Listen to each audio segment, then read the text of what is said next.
The sands of Egypt have long held the whispers of kings who once ruled with godlike authority, their names carved into the stone of eternity, their faces staring out from colossal monuments that defied the passage of time. Yet, within that grand chronicle of the pharaohs, there lies a strange and haunting silence, a silence surrounding a ruler who seemed to vanish not just from life, but from history itself. Imagine a figure who wielded the divine symbols of kingship, who walked through temples where the air was thick with incense, who was bowed to as the living Horus, and yet, one day, was gone. No tomb, no preserved mummy, no golden mask to greet the archaeologist's lamp. Only scattered fragments of memory, hints in crumbling inscriptions, and the gnawing suspicion that this ruler's fate was not sealed in death, but in something stranger: exile. What kind of story does history conceal when the footprints of a pharaoh lead not to a tomb, but to disappearance? In the modern imagination, pharaohs belong to the land of permanence. Their colossal pyramids pierce the desert horizon. Their mummies lie wrapped in linen, still commanding all millennia after their reign. But what if one of these sacred kings, instead of passing into the afterlife as tradition demanded, simply walked away into the world of the living?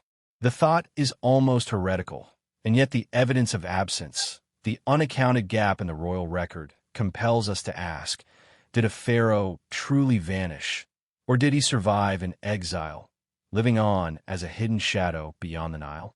The ancient Egyptians believed that to erase a king's name was to condemn him to a second death, more final than the loss of breath. And so, when we encounter pharaohs whose names have been chiseled out, whose statues have been smashed, whose tombs remain elusive, we are forced to confront a disturbing possibility. Did their enemies succeed in obliterating them entirely? Or was the erasure a smokescreen, a convenient cover for a survival too scandalous to admit? A pharaoh in exile was more than an absence.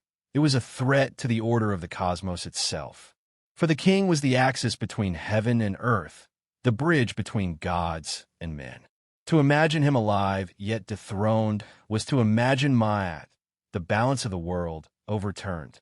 And yet, the deeper we peer into this mystery, the more the silence feels intentional. The missing body, the broken inscriptions, the whispers of betrayal. Each fragment points toward a fate more complex than mere death. Egypt, with all its wealth of records, with its priests and scribes obsessively cataloging the divine order, rarely forgets by accident. Erasure was a decision, a deliberate hand sweeping ink across the scroll. But erasure does not explain the missing tomb. It does not explain why certain reigns seem to dissolve in a mist, why certain rulers appear like ghosts only to disappear without the closure of a burial. To find a king's tomb was to confirm his eternity. To lack it is to stand before an abyss of unanswered questions. Consider the Valley of the Kings, that silent necropolis where the tombs lie hidden beneath layers of stone. For most rulers, archaeologists have unearthed some trace, some fragment of the burial, even when robbed.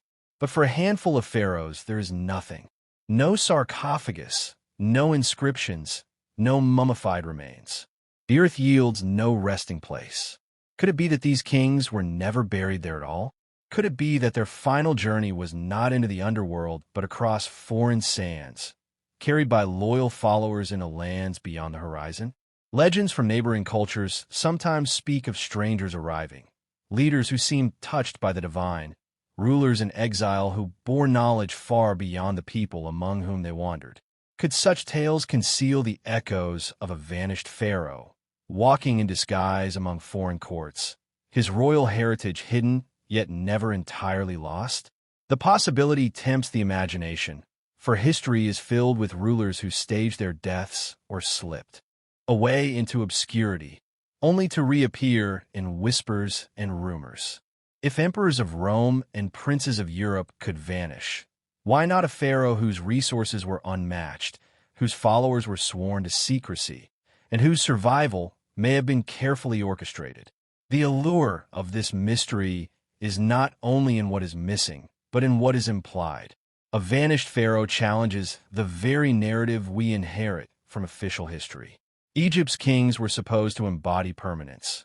Yet here lies evidence of impermanence, of flight, of survival outside the sacred cycle of death and afterlife. A king who lived beyond his reign, perhaps stripped of his titles, but not of his essence, is a king who exists outside the boundaries of Ma'at. He is chaos personified, an exile whose survival undermines the divine order itself. And it is precisely this dissonance that makes the silence around his fate feel so deliberate. To begin unraveling this enigma, we must enter a world where history and myth overlap, where the gaps in records are as telling as the hieroglyphs preserved in stone. We must be willing to entertain possibilities that mainstream archaeology dismisses, for the official narrative is often one of neat endings. The pharaoh died, was buried, and entered the afterlife. Yet the absence of a body, the disappearance of a name, the unfinished tomb, these are not neat endings. They are beginnings, invitations to search for a story that refuses to die. So we begin with the haunting image of a king who should not have been able to vanish, and yet did. A ruler whose absence is louder than his presence, whose missing tomb casts a longer shadow than his monuments ever could. Was he assassinated, his corpse destroyed by enemies who feared his legacy? Was he erased by priests determined to restore an older order? Or was he spirited away, his loyalists crafting an escape that carried him into distant lands, where his reign continued in secret, or his life faded into obscurity under a different name? These questions hang over us like the desert sky at dusk, heavy with silence and the promise of revelation. The mystery of the vanished pharaoh is not merely a question of where one man died, but of how history itself is written and erased. It asks us to confront the possibility that what we think we know is a carefully constructed mask, and behind that mask lies a story too dangerous, too destabilizing to acknowledge. The story of a king who survived, who slipped away into exile, and whose footsteps may still echo, faint but unbroken, in the sands beyond the Nile. The disappearance of a pharaoh cannot be understood in isolation. To vanish from history required more than chance. It demanded an environment ripe with tension, instability, and betrayal. Ancient Egypt, though remembered as a civilization of timeless pyramids and eternal order, was often fractured by storms of chaos. Beneath the golden mask of divine kingship, dynasties rose and fell in blood, families warred for power, and priests plotted behind temple walls. It was in such moments of upheaval that a king's fate could be rewritten, his reign cut short, and his name deliberately buried beneath the shifting sands of time. Egypt was founded on the principle of Ma'at, the sacred order that governed the universe, but history reveals how fragile that balance could be. The Nile would flood faithfully most years, but when it failed, famine struck with merciless force. Starving peasants turned desperate. Local governors grew rebellious, and the divine authority of the pharaoh began to crack. A king who failed to protect his people could swiftly find himself the target of conspiracies whispered in palace corridors, where eunuchs, generals, and high priests debated his removal in hushed tones. At times like these, survival in exile became not only possible but necessary, for even a god-king could be reduced to a fugitive when the sacred order collapsed. The throne of Egypt was never as secure as the monuments suggest. Behind the colossal statues and grand temples, royal families were consumed by rivalries. Brothers betrayed brothers, queens maneuvered to secure power for their sons, and viziers, those trusted hands of the king, often sought to elevate themselves at the expense of the ruler they once served. The annals of Egyptian history are scattered with signs of coups, assassinations, and rapid turnovers of kingship. Each shift in power brought not only a new ruler, but also the risk of erasing the memory of the previous one. The victors would claim divine legitimacy, while the losers, sometimes entire dynasties, were struck from the record. In such moments, exile may have been a more merciful fate than execution. Foreign threats added another layer to this atmosphere of turmoil. Egypt was not an isolated paradise, but a kingdom constantly tested by its neighbors. From the deserts of Libya, raiders pressed against its borders. From the south, the Nubians were both allies and adversaries, their kings at times trading and intermarrying with Egypt, at other times sending armies northward. To the northeast, the Levant was a patchwork of city-states and powers, where the Hittites, Mitanni, and later Assyrians maneuvered for control. For Egypt's rulers, war was inevitable, and military campaigns often stretched resources thin. Defeat on the battlefield could weaken a pharaoh's authority so severely that whispers of removal began at home. Some rulers disappeared not because of palace intrigue, but because their enemies had forced them into retreat, exiling them across borders they once claimed as their own. The priests of Egypt, custodians of its ancient gods, also played a decisive role in these times of uncertainty.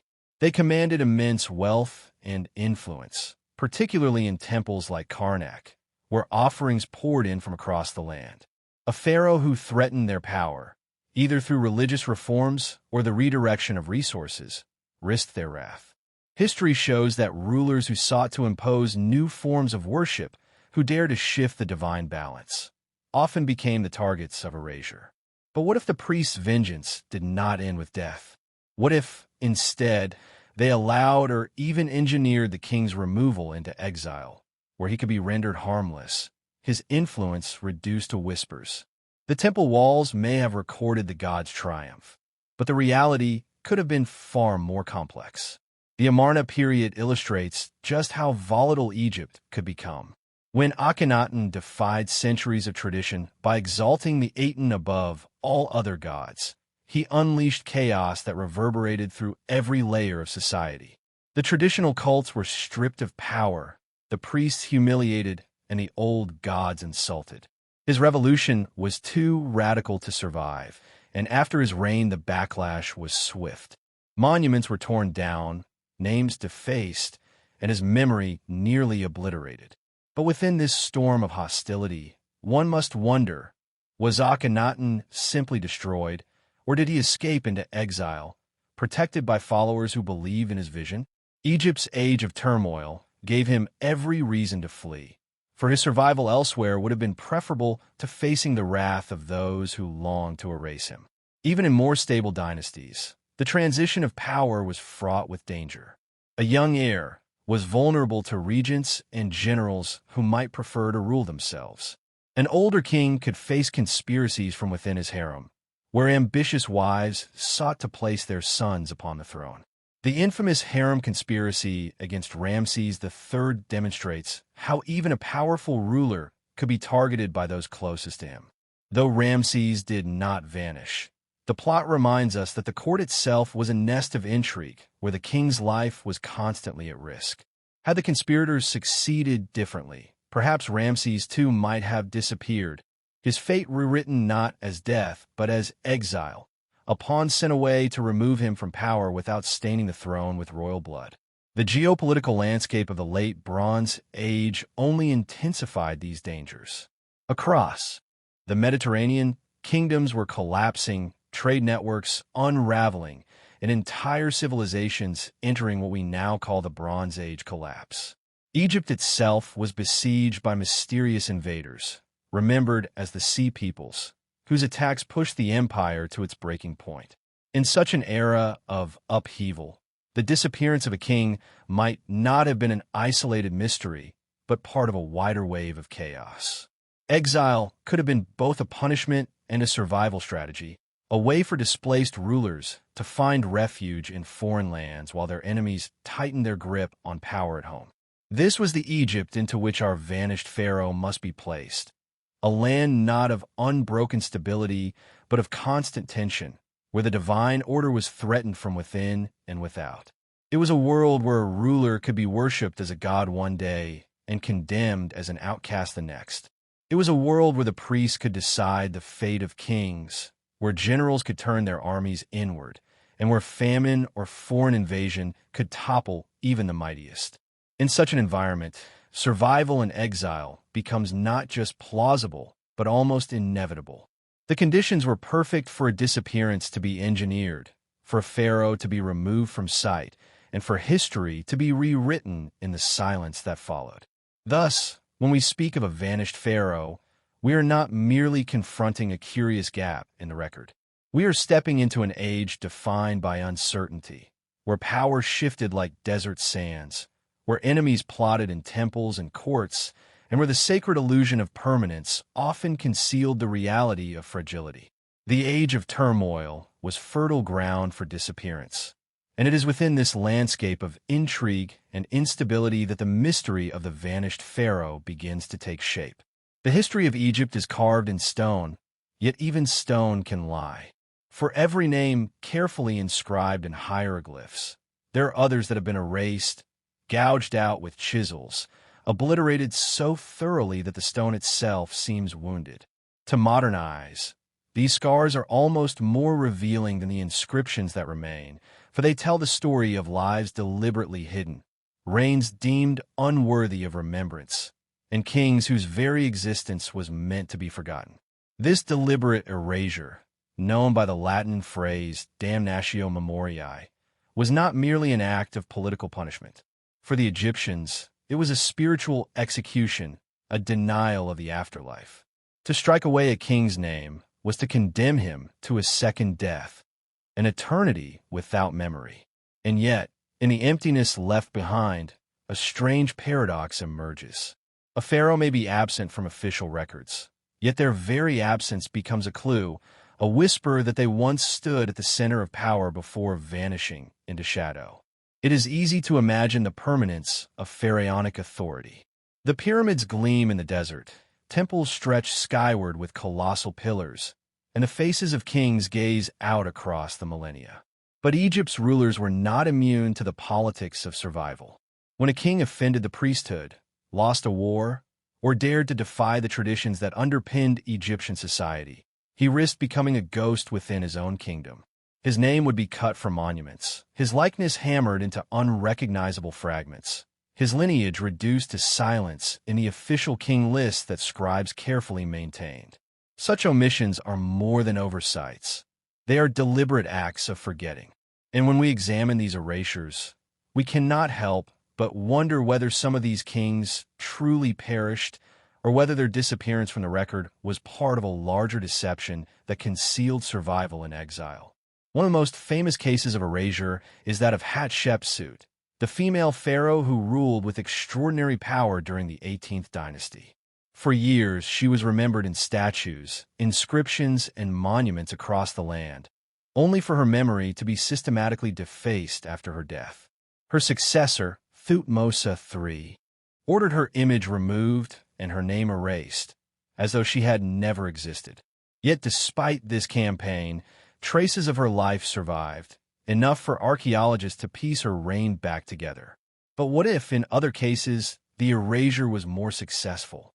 What if a king's name was not only removed, but his very body hidden, his tomb dismantled, leaving us with only a void where a reign should have been? Consider Akhenaten, the heretic king who turned Egypt upside down by worshipping the Aten above all other gods. His monuments were desecrated, his name omitted from king lists, his memory cursed.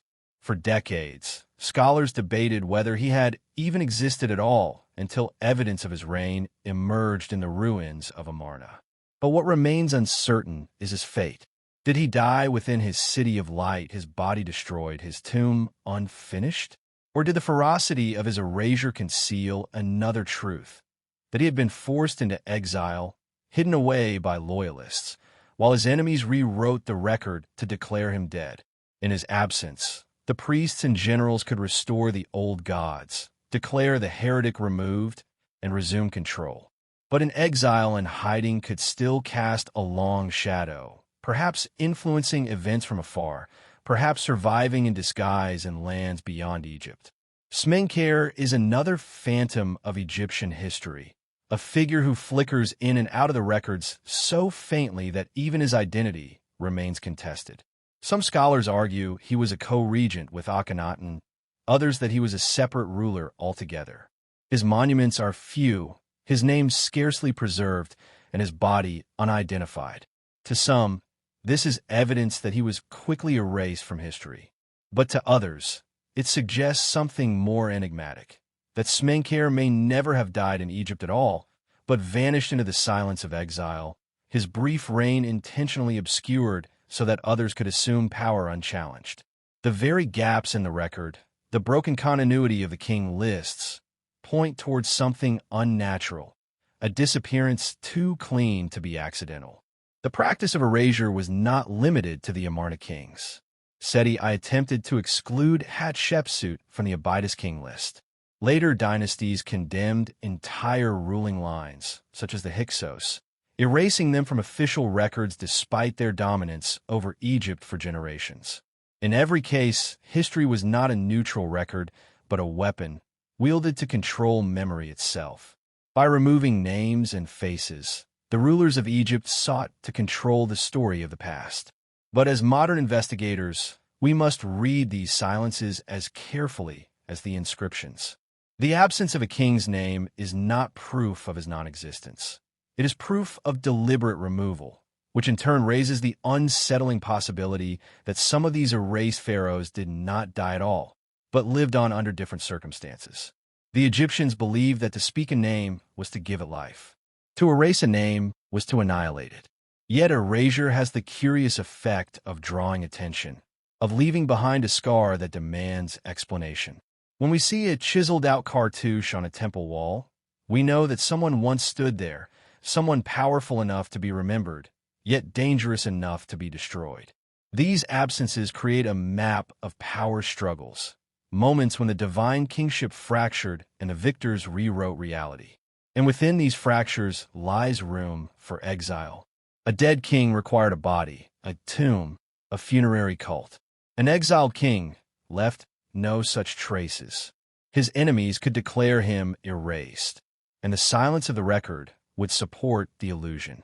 Meanwhile, somewhere beyond the Nile, the vanished ruler might have continued to live, his presence preserved in secret traditions, his influence echoing in foreign lands.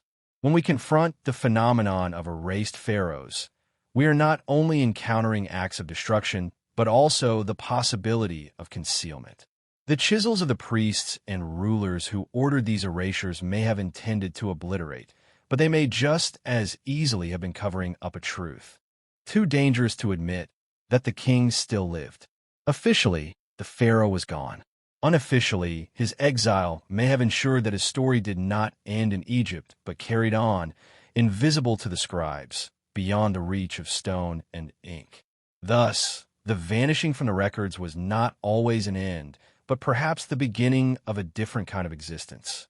A pharaoh erased from monuments may have walked the earth as an exile, stripped of title but not of memory, surviving as a forgotten king while his successors build a sanitized history to secure their reign. The silence of the records is heavy, but within that silence, we may hear the faintest echo of survival. The Valley of the Kings is a place where silence weighs heavily upon the stone. Hidden deep within the barren cliffs of western Thebes, it is a necropolis carved for eternity, where the most powerful rulers of Egypt sought refuge from the ages. Here, long tunnels plunge into the earth, their walls painted with vibrant scenes of the afterlife, their ceilings spangled with stars to guide the king on his journey through the underworld. In this sacred ground, the tomb was not merely a burial chamber. It was a cosmic machine designed to ensure immortality. And yet, among these tombs, so many remain incomplete, plundered, or strangely empty. The absence of a body, of funerary goods, of the expected golden splendor, raises a troubling question. What happened to the kings who were supposed to rest here forever but never arrived? For most rulers, even when their tombs were robbed in antiquity, something remains. A fragment of a coffin, a shard of alabaster, a trace of the mummified body once placed with such ceremony in the sarcophagus. But there are exceptions, enigmatic voids where a pharaoh's final resting place was meant to be, but where no burial has been found. These gaps are more unsettling than robbery, for theft leaves behind disorder, broken artifacts, splintered wood, and torn linen. An empty tomb, pristine in its vacancy, feels intentional, as though the king it was meant to house never arrived. And when a pharaoh's body cannot be located, the possibility of exile whispers from the shadows. One of the most haunting examples lies with Akhenaten, the heretic king. Archaeologists have uncovered an unfinished tomb at Amarna. Cut into the cliffs near the city he built in honor of Aten. Its corridors stretch inward, its walls rough and undecorated, its sarcophagus shattered in antiquity. Yet no definitive body has ever been found within it. Later theories suggest Akhenaten was reburied in the Valley of the Kings, but even there the evidence is fragmentary and contested. Some bones found in KV-55 may belong to him, yet the identification remains uncertain, clouded by controversy and conflicting tests. The lack of closure, the absence of a body that can be named without doubt, keeps alive the possibility that Akhenaten's remains lie elsewhere, or that he was never buried at all. Could it be that he did not die in Egypt, but slipped away into exile, his tomb left empty as a monument to a king who never arrived? Other rulers present equally confounding mysteries. Smenkhare, that elusive shadow of the Amarna age, is believed by some to be connected to KV-55, but his identity is far from settled. The records barely mention him. His tomb has never been located, and his remains are uncertain. A king without a tomb is more than an archaeological puzzle.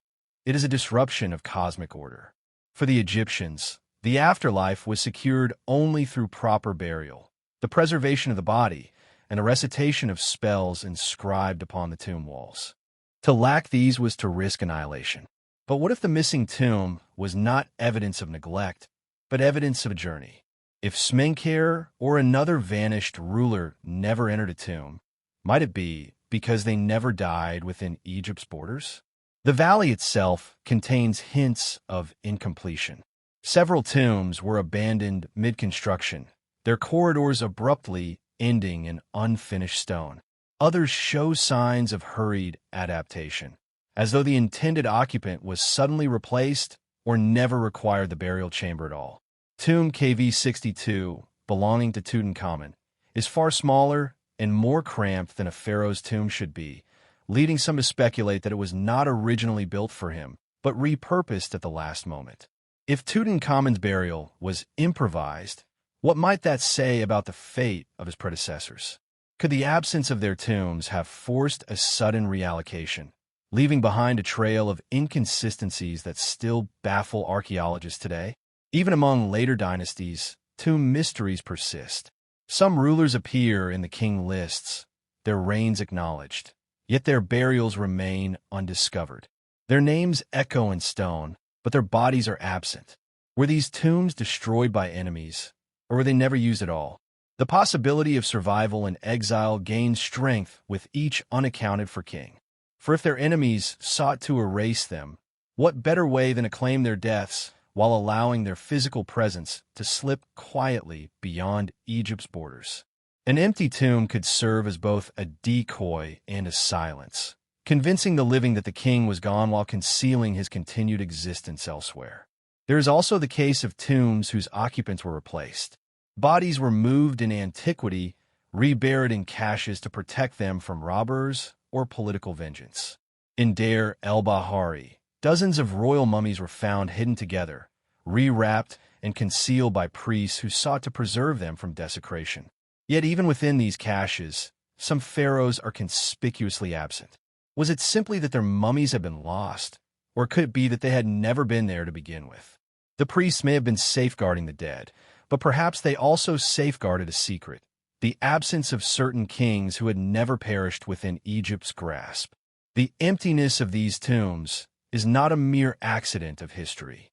It is a silence that feels deliberate, as though someone sought to close the door on a mystery rather than provide answers.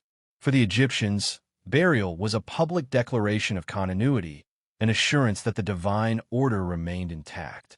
To withhold a body, to deny a burial, was to fracture that order.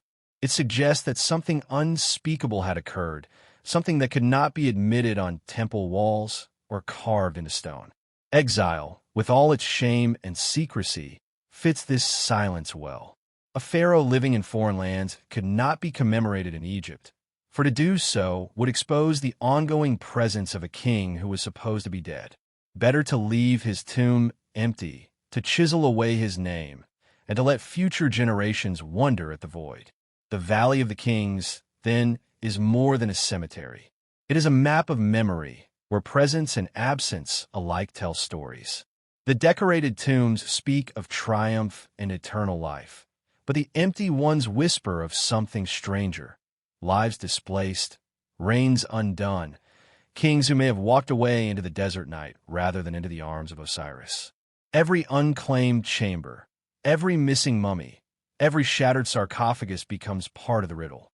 Were these kings destroyed so thoroughly that no trace remains? Or did they continue their journey elsewhere, their tombs left as monuments to an absence?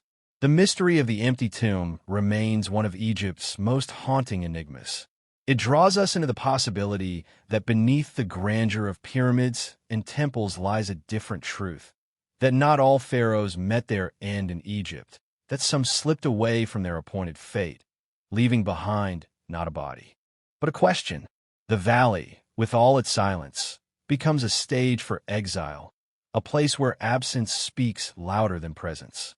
And in that silence, we are left to imagine a pharaoh who walked out of history, his tomb unfinished, his memory erased, his footsteps fading into the sands beyond the Nile. History remembers Egypt's great kings as eternal figures, their names carved deep into stone and their images immortalized in towering statues.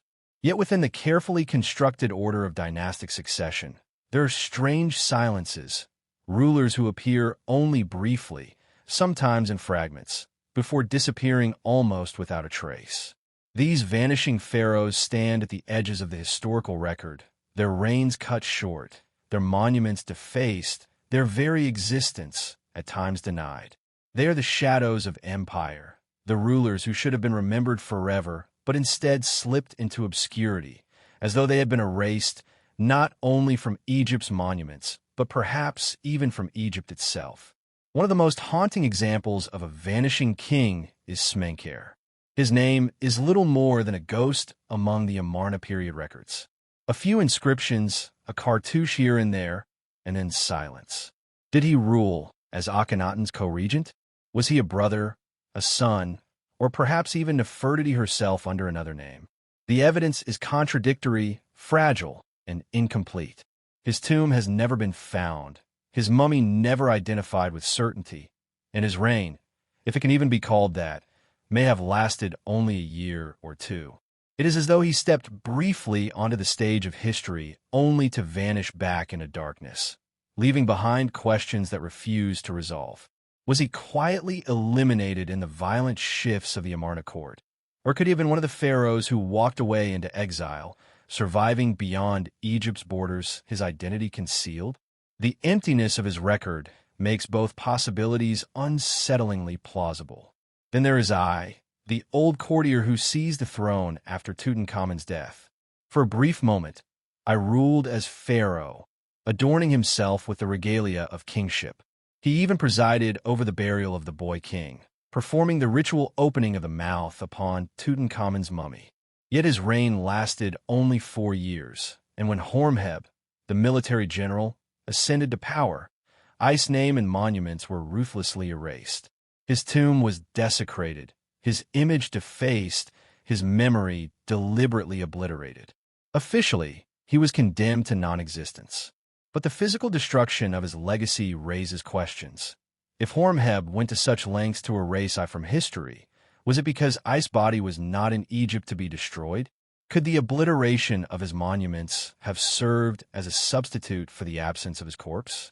Was I another pharaoh who disappeared not into death, but into exile, leaving his enemies to erase him symbolically because they could not erase him physically? Equally enigmatic is the figure of Hatshepsut, the great female pharaoh who ruled Egypt as king in her own right. For 2 decades she reigned, her mortuary temple rising in splendor at Deir el-Bahari, her statues lining the processional ways. Yet after her death, her successor Thutmose III initiated a campaign to erase her memory. Her statues were smashed, her cartouches chiseled out, her images replaced with those of other kings. For centuries, her existence was nearly forgotten, until archaeology restored her story. Even then, the fate of her body remained uncertain. A mysterious mummy, found in KV-60, has been argued to be hers, but the identification is not absolute. For many years, she was one of the vanished pharaohs, a ruler whose reign had been erased and whose remains could not be found.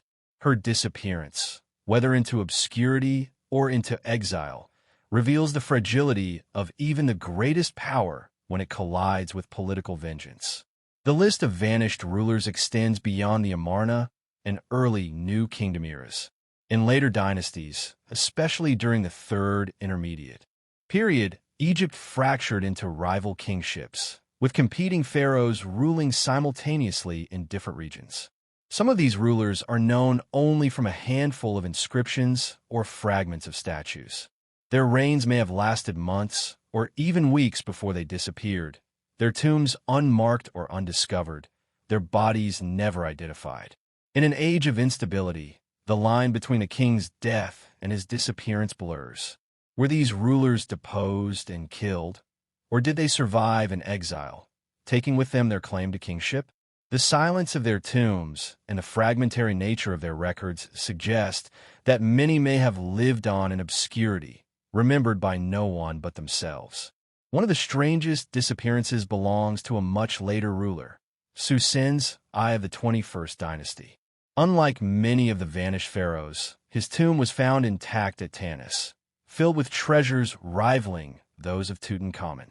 Yet his mummy was so badly decayed by the damp conditions of the delta that it disintegrated upon discovery, leaving only fragments. In this case, it was not political erasure, but nature itself that destroyed his body, effectively vanishing him from the afterlife. His treasures remain, but the king himself is gone. It is a chilling reminder that absence, whether deliberate or accidental, can obliterate even the most powerful. Each vanishing pharaoh leaves behind not only gaps in the historical record, but also a sense of deliberate concealment. It is one thing for a king to die and be buried in splendor, only to have his tomb robbed by greedy hands. It is another for a king to vanish without trace, for his name to be erased, for his body to be missing, for his very existence to be questioned. Such vanishings suggest not merely accident or misfortune, but intention. They hint at political purges, conspiracies, and secret exiles. They invite us to imagine pharaohs stripped of their crowns, walking as fugitives in foreign lands, their Egyptian identity concealed behind new names, their glory replaced by anonymity. The vanishing of these rulers destabilizes the very concept of Egyptian kingship. The pharaoh was meant to be eternal, his image enduring, his body preserved, his name remembered in the rituals of the living. To vanish was the worst fate imaginable, for it meant to be forgotten, to be denied eternal life. And yet, history shows us that many kings did vanish, leaving their absence as a wound in the continuity of Egypt's story. Whether through exile, political erasure, or the slow decay of time, these pharaohs were swallowed by silence. Their vanishings remain some of the most unsettling mysteries of the ancient world, for they challenge the certainty of kingship itself. When we walk among the ruins, we see the colossal figures of Ramses, the enduring presence of Seti, the golden mask of Tutankhamun. But behind these monumental survivals lurk the shadows of those who vanished. Smenkhare, Hatshepsut for a time, and countless others whose names we may never even recover. They're the negative spaces of history, the kings who should have stood forever but instead disappeared, leaving us only with questions. Were they assassinated? Were they erased? Or did they escape into a life unrecorded, far from the Nile that once proclaimed them divine? Their absence is as haunting as their presence might have been. And in the silence of their disappearance, we are reminded that even pharaohs could be lost, not only to time, but perhaps to exile, secrecy, and deliberate forgetting. When a pharaoh disappears from the record, historians are quick to imagine death, assassination, or erasure. But there lingers another possibility, one less discussed and far more unsettling. The idea that the king survived, stripped of his throne, and was cast into exile. For the Egyptians, exile was a fate almost worse than death.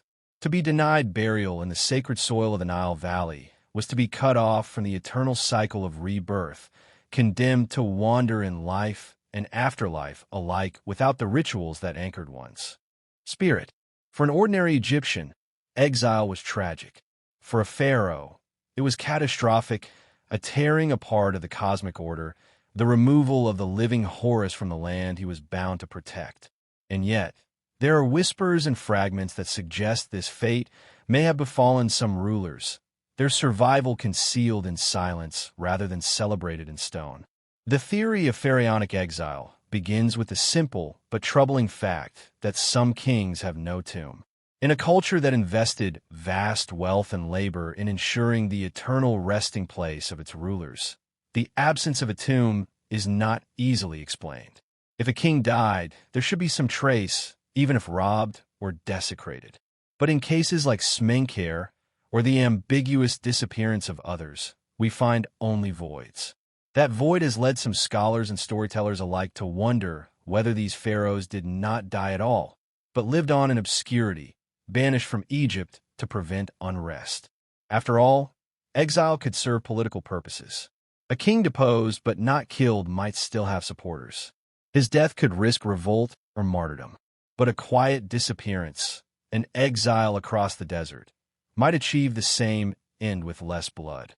The king would vanish, his memory would be erased, and Egypt could move forward, secure in the illusion of continuity. Exile has always carried the aura of secrecy. Imagine the scene: a small group of loyal followers, traveling by night, guiding a fallen ruler away from the land he once governed. Perhaps the priests refused to bury him. Perhaps the generals turned against him. Perhaps the people demanded his removal. But instead of a public execution, there is a silent departure. Across the Sinai, into Canaan or south into Nubia, or even across the sea into Crete or Anatolia, the exiled pharaoh would live on, a shadow of his former majesty. His regalia stripped away, his power broken, yet his identity never entirely erased. To foreign lands, he might appear as a noble refugee, a stranger with knowledge of Egypt's gods and mysteries. To his former subjects, he would become a ghost, an absence marked only by the chisel erasing his name from the monuments. Legends from surrounding cultures add fuel to this theory. Stories of foreign kings or wise strangers arriving in distant lands sometimes echo the imagery of Egyptian royalty. Could these tales preserve distorted memories of exiled pharaohs? In biblical tradition, Egypt is often the backdrop for exodus, exile, and wandering. The figure of Moses, for example, raised in the Egyptian court but cast into the wilderness, resonates with themes of royal exile, though framed within a very different context. Some alternative historians have suggested that such narratives may echo deeper truths about rulers or princes expelled from Egypt, their stories remembered in distorted form among other peoples. If even fragments of this are true, then the exiled pharaoh did not vanish entirely, but lived on as legend beyond Egypt's borders. But the most tantalizing part of this theory lies in the possibility that exile was not simply punishment, but strategy. Consider Akhenaten, the heretic king. His radical religious reforms nearly tore Egypt apart. After his death, or disappearance, his successors worked furiously to erase his memory, restoring the old gods and traditions. But what if Akhenaten did not die when the records say he did? What if, as some speculative accounts suggest, he was forced into exile, carrying his vision of the Aten with him into foreign lands? Could this explain why traces of Atenism appear faintly in surrounding cultures? Why echoes of monotheism emerge beyond Egypt at curious moments in history? Though mainstream historians dismiss such ideas, the absence of Akhenaten's body leaves the question disturbingly open. Exile offers an explanation that aligns with the silence. His body was never buried in Egypt because he was not there to be buried. The practicalities of exile for a pharaoh are difficult to imagine, and yet they add to the haunting allure of the theory. Would he live in hiding, stripped of his titles, reduced to a wandering noble?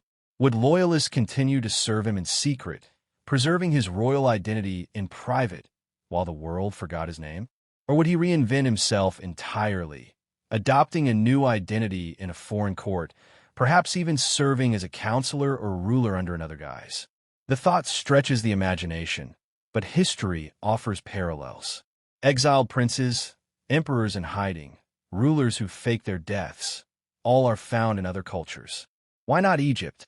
Exile also serves as a symbolic act. To banish a pharaoh was to sever him from the divine order. In Egyptian belief, the land itself was sacred, the only proper resting place for the king. To live and die elsewhere was to be denied eternity. And yet, for the enemies of a fallen ruler, this denial was the perfect revenge. By sending a king into exile, they ensured that he would never complete his journey through the afterlife. His Ka, his spiritual essence, would wander endlessly, unanchored by the rituals of Egypt. To survive in exile was thus not triumph, but torment. A life continued at the cost of eternity. The pharaoh's very survival would become his punishment, his continued existence a reminder of his loss. And yet, survival carries its own strange power. If even one pharaoh escaped into exile, he would become a living legend. Imagine the whispered rumors in villages along Egypt's borders. The king still lives, wandering in foreign lands, waiting for the day he might return. Such stories could inspire rebellion, hope, or fear. Perhaps this is why the record is so silent, why exile is not mentioned openly. To admit that a king had survived would have undermined the legitimacy of his successors. Better to erase him, to carve his name from the monuments, to pretend he had never existed. But in the shadows, the exiled pharaoh might still breathe, his silence more dangerous than his death. This is the unsettling allure of the exile theory. It offers a fate more complex than murder, more haunting than erasure. It imagines the pharaoh not as a corpse lying in splendor, but as a shadow moving across foreign lands, alive yet dethroned, forgotten by history, but never entirely gone. It is a theory that forces us to reconsider the boundaries of Egypt's story. For if even one king survived in exile, then history is not the tale of permanence we were taught, but a story of fragility, concealment, and survival in the most unexpected places. If a pharaoh truly survived the collapse of his reign and slipped into exile, the question naturally arises: where would he go? Egypt, despite its vast wealth and power, was never an island. It was surrounded by lands that were both rivals and trading partners, enemies and allies, territories where a dethroned king might vanish into obscurity while still commanding awe as a foreign stranger. To imagine an exiled pharaoh is to imagine him walking across deserts and seas in a land that whispered Egypt's name with both reverence and fear. The nearest refuge for such a fugitive king would have been Canaan, the land stretching along the Levantine coast. Egypt's armies had marched there for centuries, leaving garrisons, building fortresses, and shaping local politics. In the time of the New Kingdom, Canaan was filled with city-states that both served and resisted the pharaohs. It would not be difficult to imagine a fallen Egyptian ruler crossing into this land, perhaps even being sheltered by allies who had once benefited from his patronage. A deposed king arriving in a Canaanite court might be both a liability and a prize.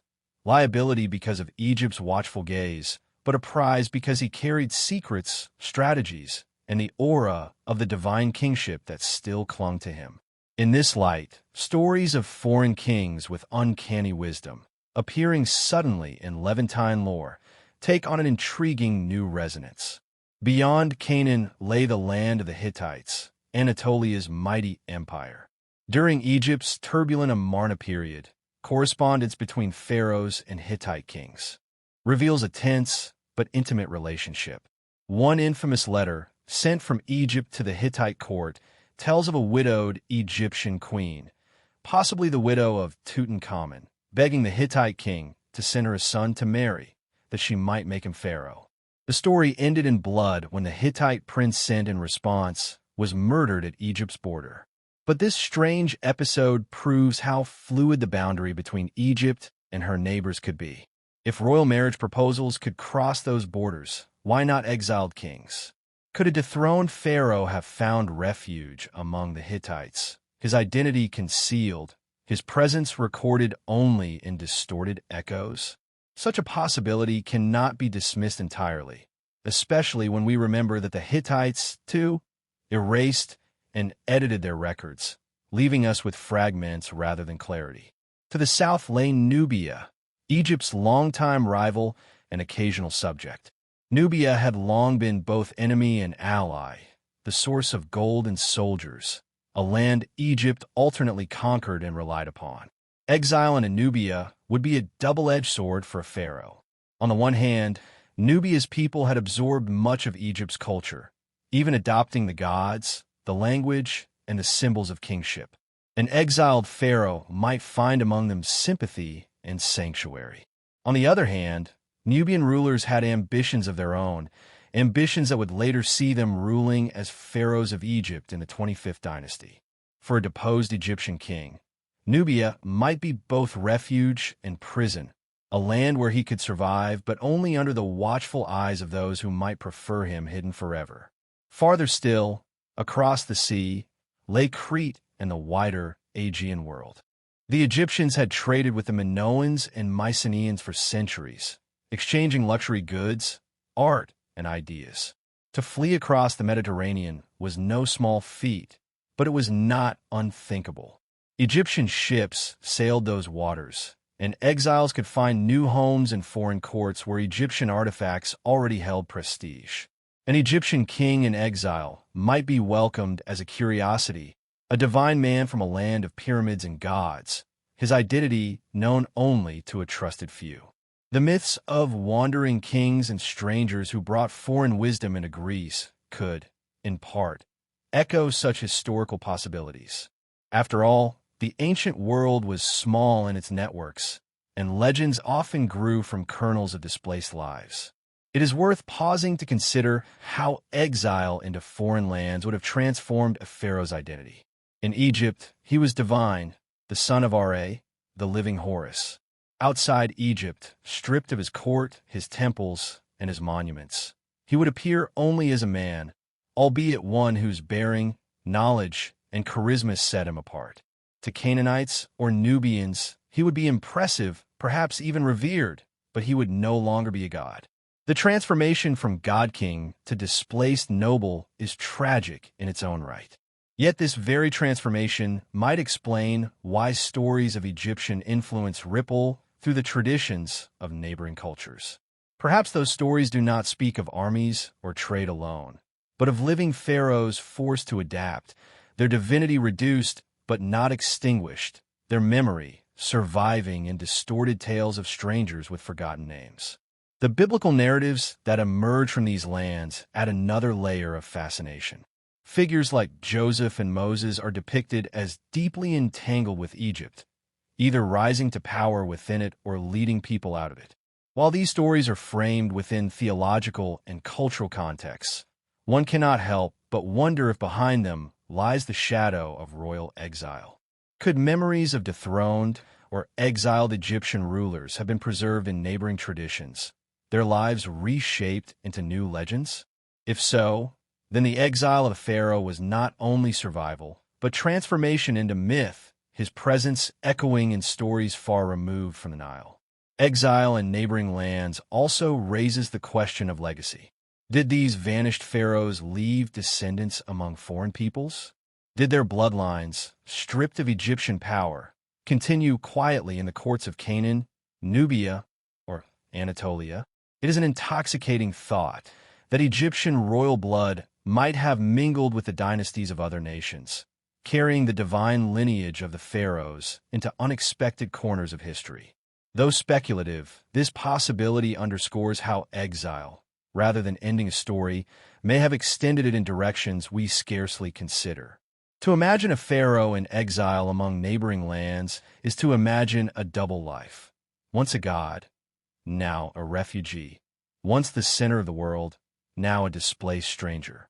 His absence from Egypt's monuments becomes the silence of official denial, while his presence in foreign lands becomes the seed of legend. The erasures of Egypt and the whispers of neighbors may, when combined, reveal not death but survival, not oblivion but a transformation of power into memory. And in this possibility lies one of the most haunting truths of all, that even the most exalted king, bound to eternity by stone and ritual, could one day find himself cast out, his divinity reduced to a story told in a land not his own. The Egyptians believed that a king's tomb was more than a resting place. It was a machine for eternity, a sacred engine that allowed the pharaoh's spirit to pass safely into the afterlife and live forever among the gods. To be denied such a tomb was unthinkable. Yet, as we have seen, several pharaohs appear to have vanished from the record entirely, their final resting places never discovered, their mummies absent, their names erased. For those who reject the idea of exile, another possibility rises from the shadows, that some pharaohs were not buried in the grand necropolises where archaeologists search, but in secret tombs, hidden deliberately to protect them or to hide them from the world. The notion of hidden burials has always haunted the Valley of the Kings. This vast necropolis, carved into the cliffs near Thebes, was designed as the eternal fortress of the New Kingdom pharaohs. Yet from the very beginning, it was vulnerable. Tomb robbers prowled the corridors, priests shifted bodies to protect them, and dynastic upheavals often forced sudden changes in burial plans. The result is a landscape filled with mysteries, unfinished tombs, sealed shafts, false doors leading to nowhere. Within this labyrinth of stone, it is easy to imagine that some burials were hidden with such skill and secrecy that they remain undiscovered even today. Tutankhamun's discovery in 1922 only deepened this fascination. His tomb, though relatively small for a pharaoh, was crammed with treasures that dazzled the modern world. But why was it so modest compared to the grandeur of other royal burials? Some have argued that Tutankhamun's death was sudden and his burial rushed. Others whisper that the small tomb was never intended for him at all, but was a temporary resting place, his true tomb still hidden in the valley. Even now, ground-penetrating radar and careful surveys suggest the possibility of undiscovered chambers near his resting place. Could one of these belong not to Tutankhamun, but to another vanished pharaoh, concealed deliberately to evade both robbers and rivals? The priests of the later New Kingdom were experts in secrecy. Faced with repeated tomb robberies, they undertook massive efforts to protect royal mummies, moving them from their original burials and hiding them together in secret caches. The famous Deir el-Bahari cache, discovered in 1881, contained over 40 royal mummies, stripped of their treasures but preserved for eternity.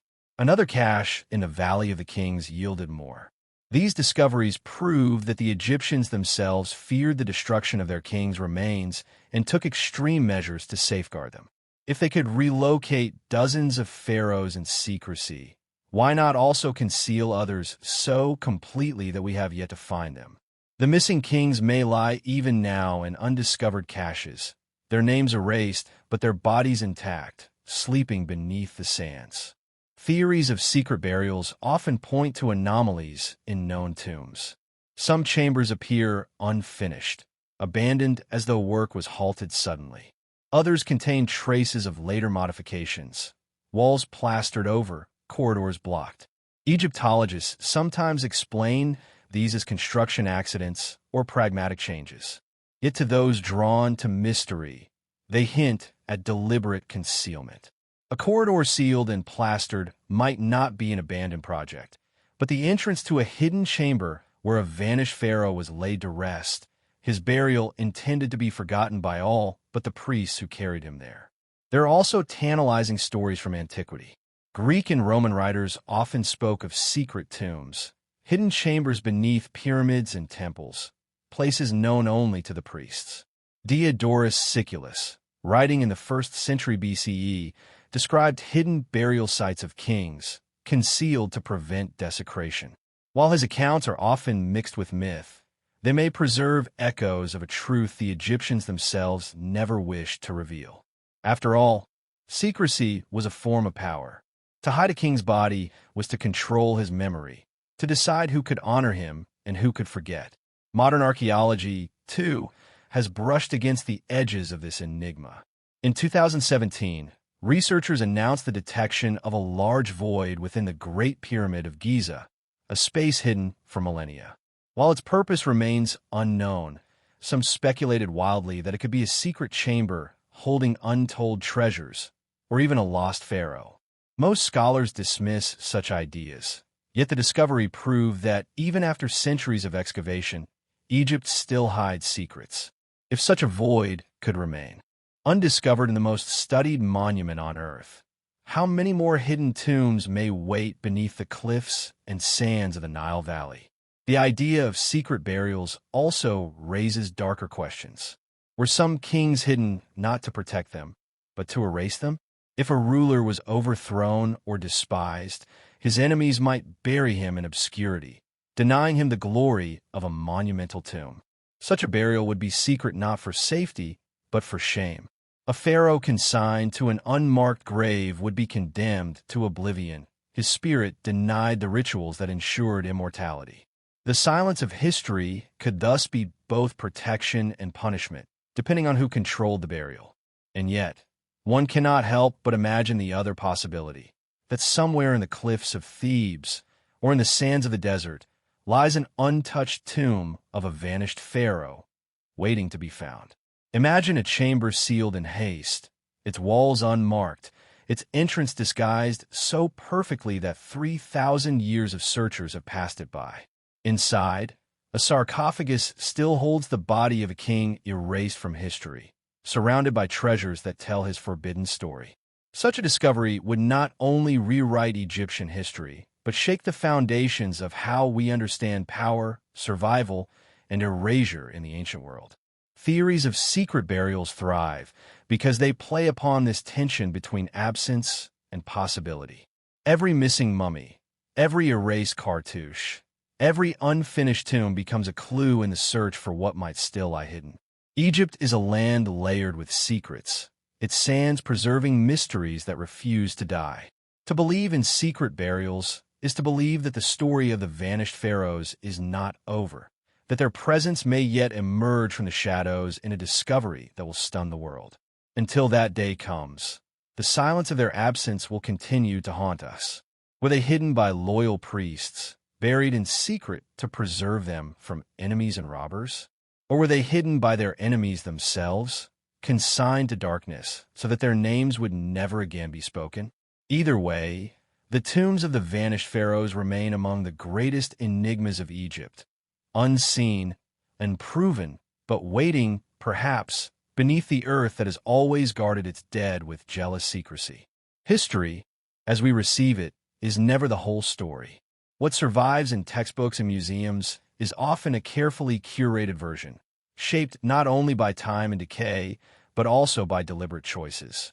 The victors preserve what flatters them and erase what threatens their authority. Nowhere is this clearer than in ancient Egypt, where inscriptions were chiseled away, monuments defaced, and royal names hacked from stone. To understand why some pharaohs appear to vanish, we must turn to this culture of suppression, an intentional silencing that echoes across the millennia. The Egyptians had a saying, "To speak the name of the dead is to make them live again." Conversely, to erase that name was to kill them a second time, denying them existence in both memory and eternity. This practice was not symbolic, it was weaponized. Pharaohs who were despised, overthrown, or branded heretical could be condemned to oblivion. Their monuments were dismantled, their statues smashed, their cartouches scraped from temple walls. The most infamous example is Akhenaten, the heretic king, who dared to upend centuries of tradition by worshipping the sun disk Aten above all other gods. After his death, his successors, including his probable son, Tutankhamun, ordered his name erased. For centuries, his reign vanished from history, leaving behind only mysterious ruins and broken fragments. But Akhenaten was not the only one.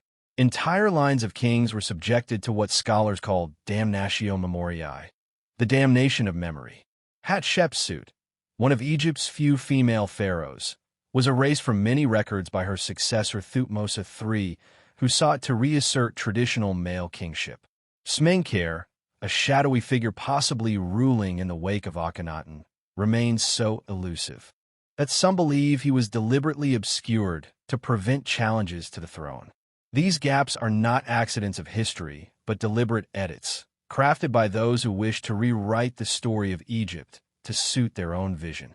In the context of the vanished pharaohs, suppressed records may explain why some rulers seem to disappear. If a king was forced into exile, his enemies might ensure that all trace of him was obliterated from the record, so that no one could call for his return.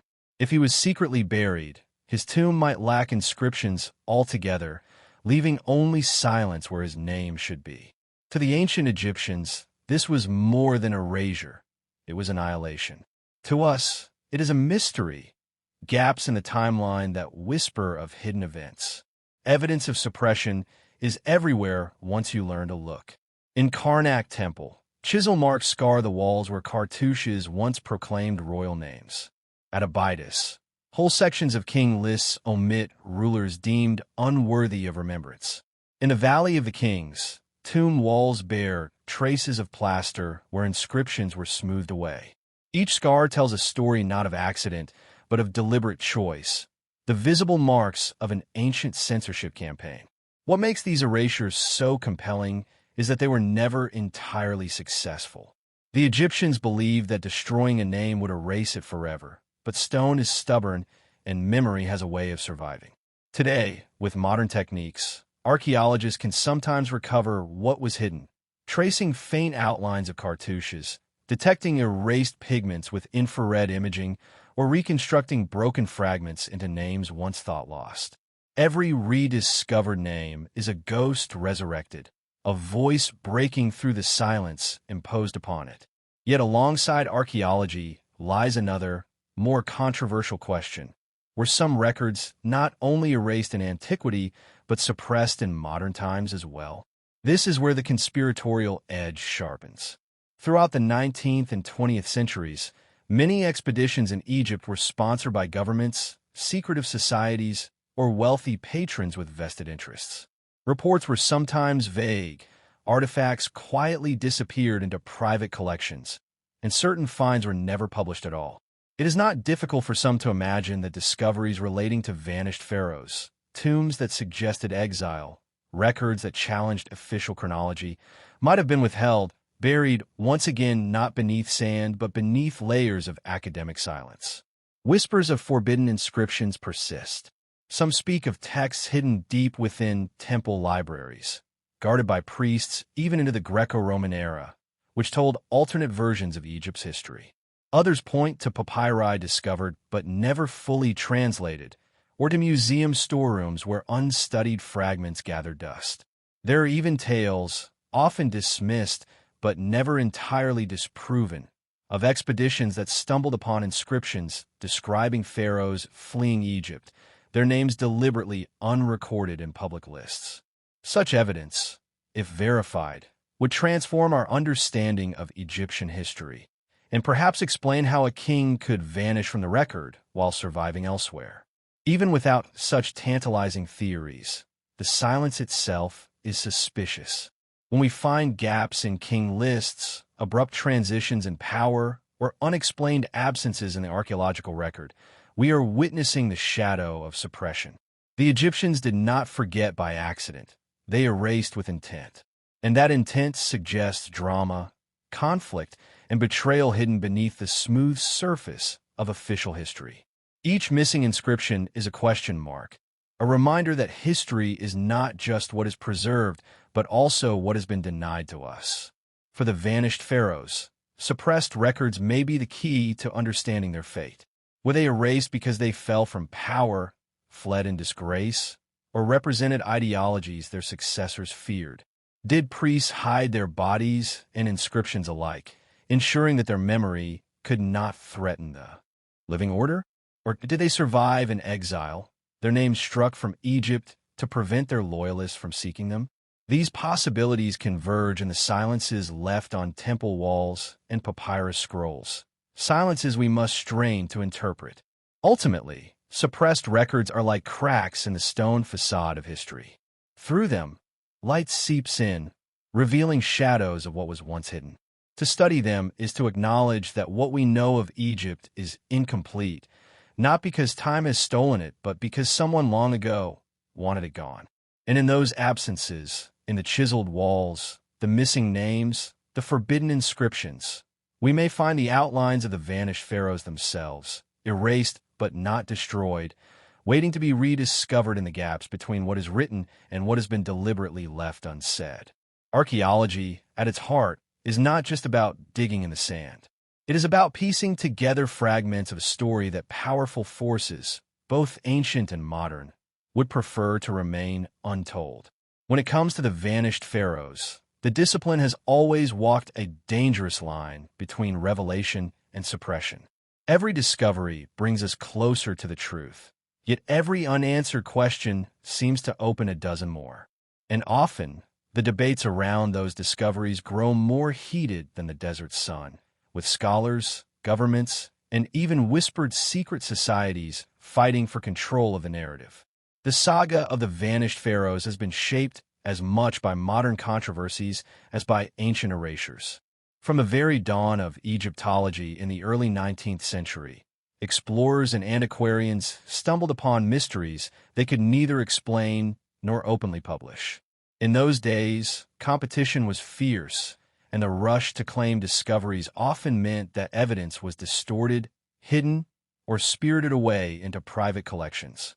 Whole sarcophagi vanished into the hands of European aristocrats. Papyrus scrolls with strange and potentially explosive claims were quietly sold on the black market, never to be seen again.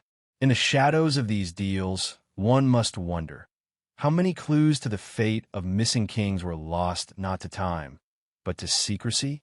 Perhaps the most famous example of archaeological controversy in recent times lies in the Valley of the Kings itself.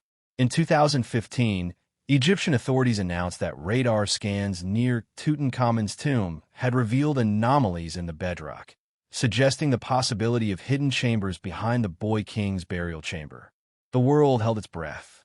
Was this the secret tomb of Nefertiti, Akhenaten, or perhaps another forgotten ruler whose burial had been hidden from sight? The implications were staggering. Not only could such a find reshape our understanding of the Amarna period, but it might reveal direct evidence of why certain pharaohs vanished from history. Yet as quickly as the excitement rose, it seemed to evaporate. Conflicting reports emerged, scans contradicted one another, and the official narrative shifted. Some experts declared there was nothing there at all. Others insisted the evidence remained compelling. Then, quietly, the investigation was shelved, leaving only frustration and suspicion. To those with a conspiratorial eye, this looked like more than simple caution. It felt like a door had been opened onto something dangerous, then swiftly slammed shut. This pattern repeats again and again. Claims of undiscovered tombs appear, are hyped, and then vanish from the headlines. Artifacts with unusual inscriptions are revealed, then declared fakes without full explanation. Museums announce discoveries, only to reclassify them later with little transparency. Each time, the public is left with a gnawing sense that we are being shown only a fraction of the truth. Could it be that modern authorities, just like the ancient priests of Thebes, are actively controlling the story of Egypt, deciding which pharaohs we are allowed to remember and which must remain in shadow?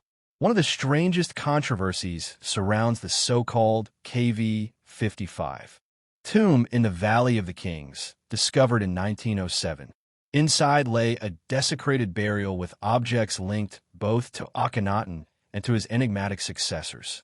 The mummy itself was badly damaged, stripped of its identity. For decades, scholars argued, was it Akhenaten, Smenkhare, or another lost king? DNA studies in the 21st century suggested the body was Akhenaten himself, but doubts remain. Some believe the evidence was deliberately muddied, the tomb staged in antiquity to confuse intruders, or even manipulated in modern times to hide the true identity. KV-55 remains one of Egyptology's greatest riddles, a tomb that seems to both answer and obscure the fate of a vanished pharaoh. Then, there is the strange case of caches, hidden collections of mummies discovered in secret chambers by 19th-century locals who had known of them for generations. The most famous, the Deir el-Bahari cache, brought dozens of royal mummies to light. Yet records of its discovery are riddled with inconsistencies.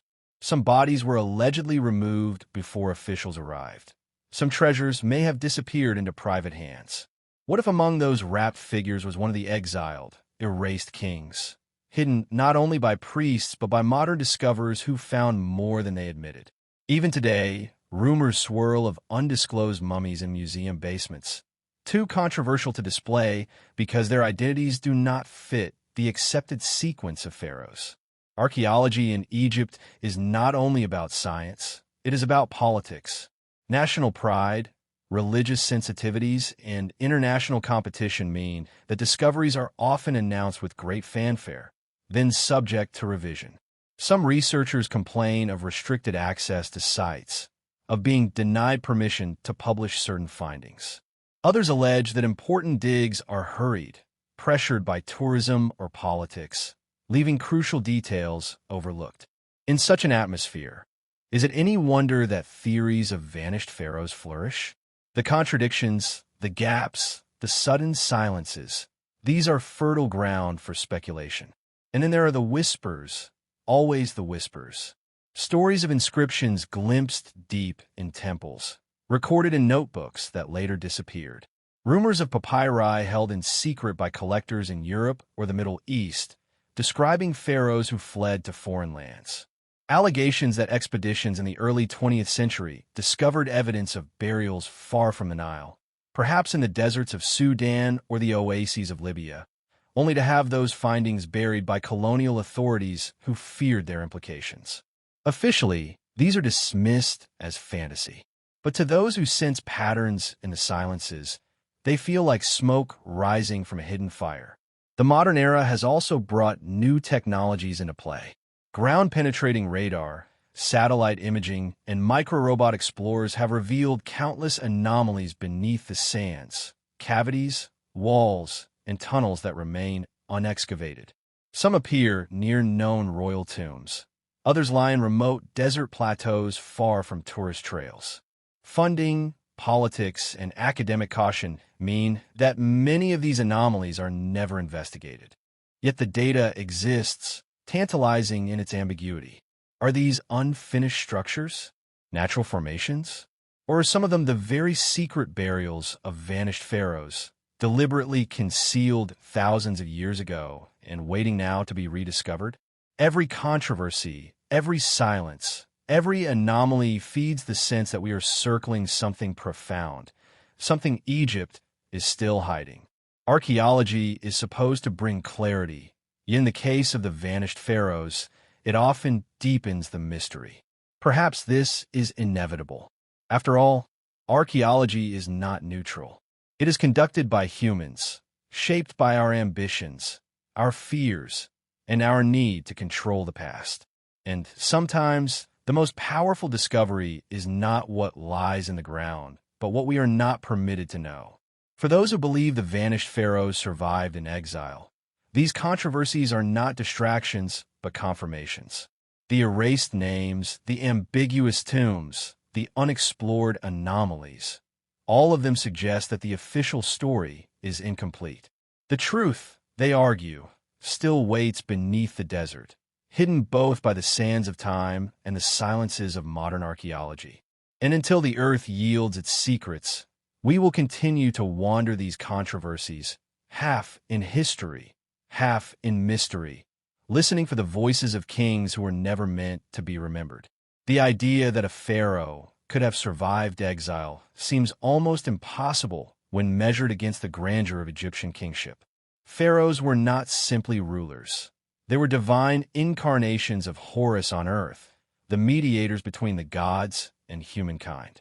To imagine such a figure stripped of power, cast out of the two lands, and forced to live as a refugee seems absurd. Yet history often takes strange turns.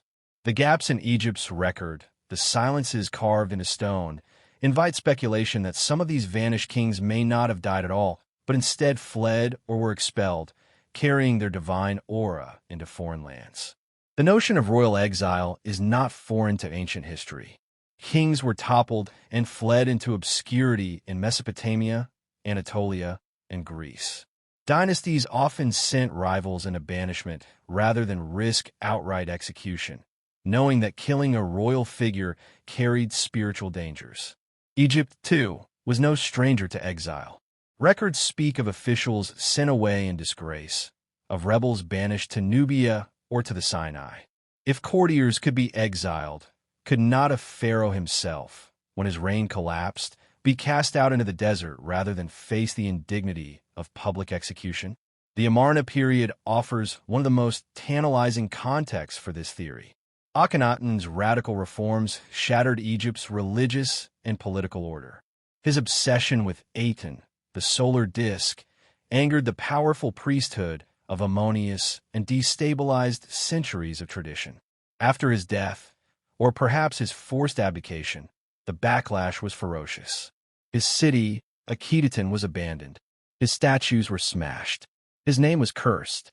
And yet, amid this chaos, scholars cannot agree on the precise sequence of rulers who followed him. Smenkhare, Neferneferuiten, Tutankhamun.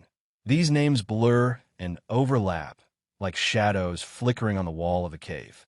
Could it be that one of these shadowy figures was not a successor at all, but Akhenaten himself, living on under another name, or even in hiding far beyond the Nile? Foreign connections only deepen this possibility. Egypt's empire in the late Bronze Age stretched far beyond its borders, with vassals and allies across Canaan, Syria, and Nubia.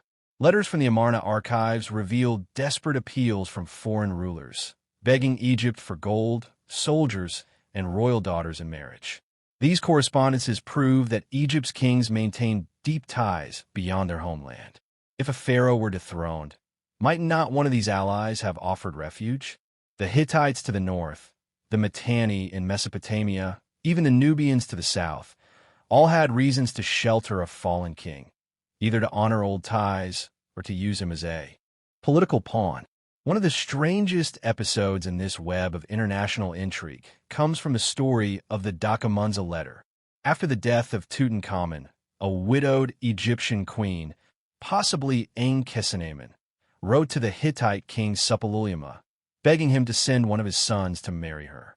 "Never shall I take a servant of mine to husband," she declared, a statement dripping with both pride and desperation. Suppiluliuma agreed, but the Hittite prince sent to Egypt was murdered on his way. The incident reeks of conspiracy and hidden struggles for power.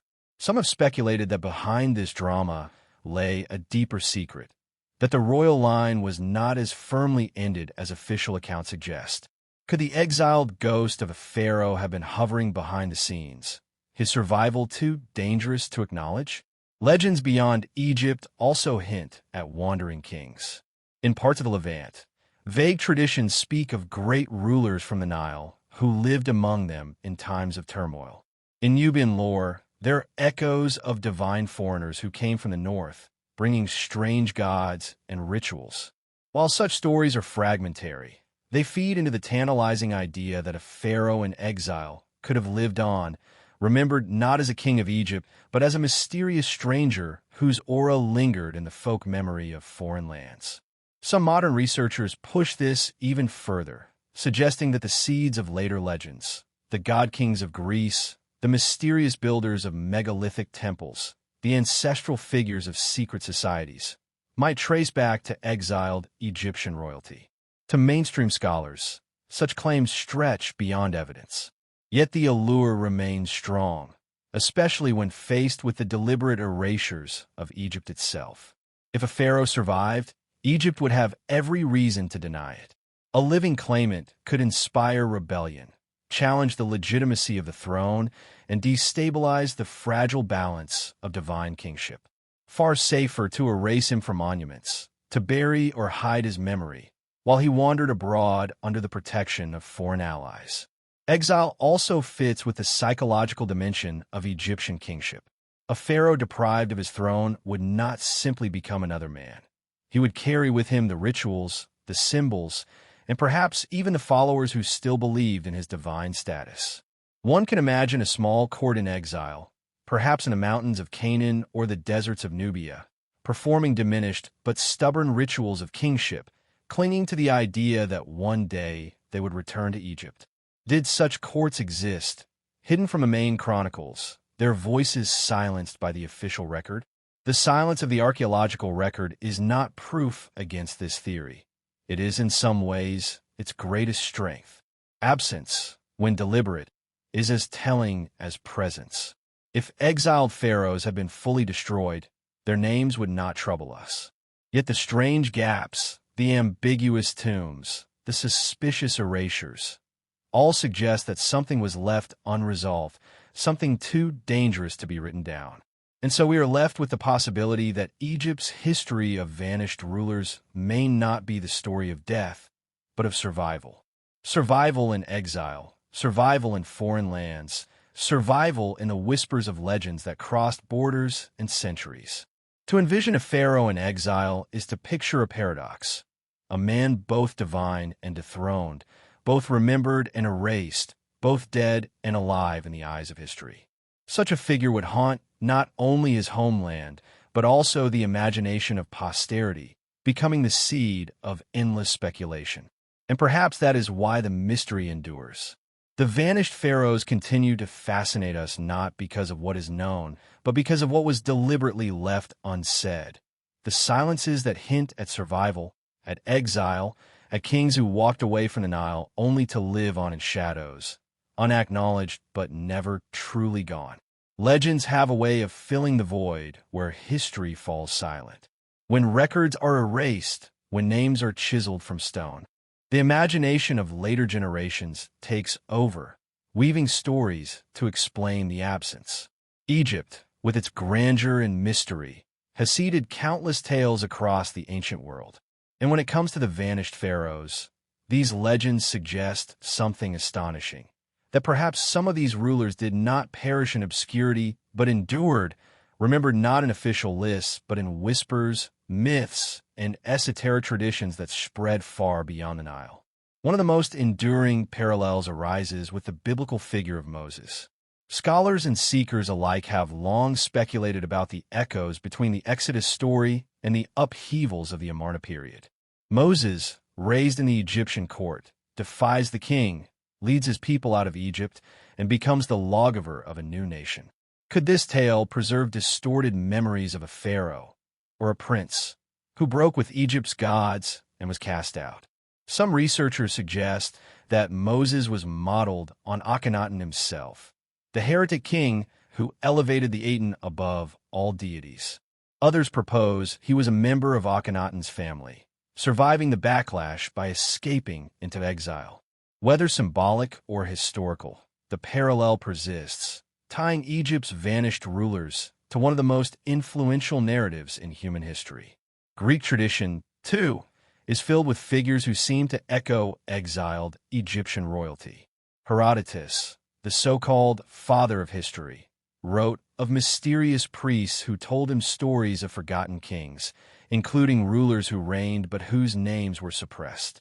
Later Greek legends spoke of divine men from Egypt who brought wisdom, architecture, and hidden knowledge to foreign lands. Some of these figures blurred into mythology, becoming identified with gods or culture bringers. In these tales, one can sense the faint outlines of real kings, stripped of their Egyptian context and remembered instead as wandering sages. Could some of the vanished pharaohs have lived on as the prototypes of these mythic teachers? In esoteric traditions, especially those that emerged in the Hellenistic and Roman eras, Egyptian kingship was entwined with secret wisdom. The figure of Hermes Trismegistus, revered by Hermetic philosophers, was said to embody the wisdom of Egypt's ancient rulers. Alchemists and mystics later believed that the Egyptians hid their deepest secrets in myths precisely because their rulers had been silenced in history. In this way, the survival of the pharaohs was not physical but spiritual, preserved in the form of teachings, mysteries, and hidden books that circulated long after their names were erased. There are also legends that suggest a more literal survival.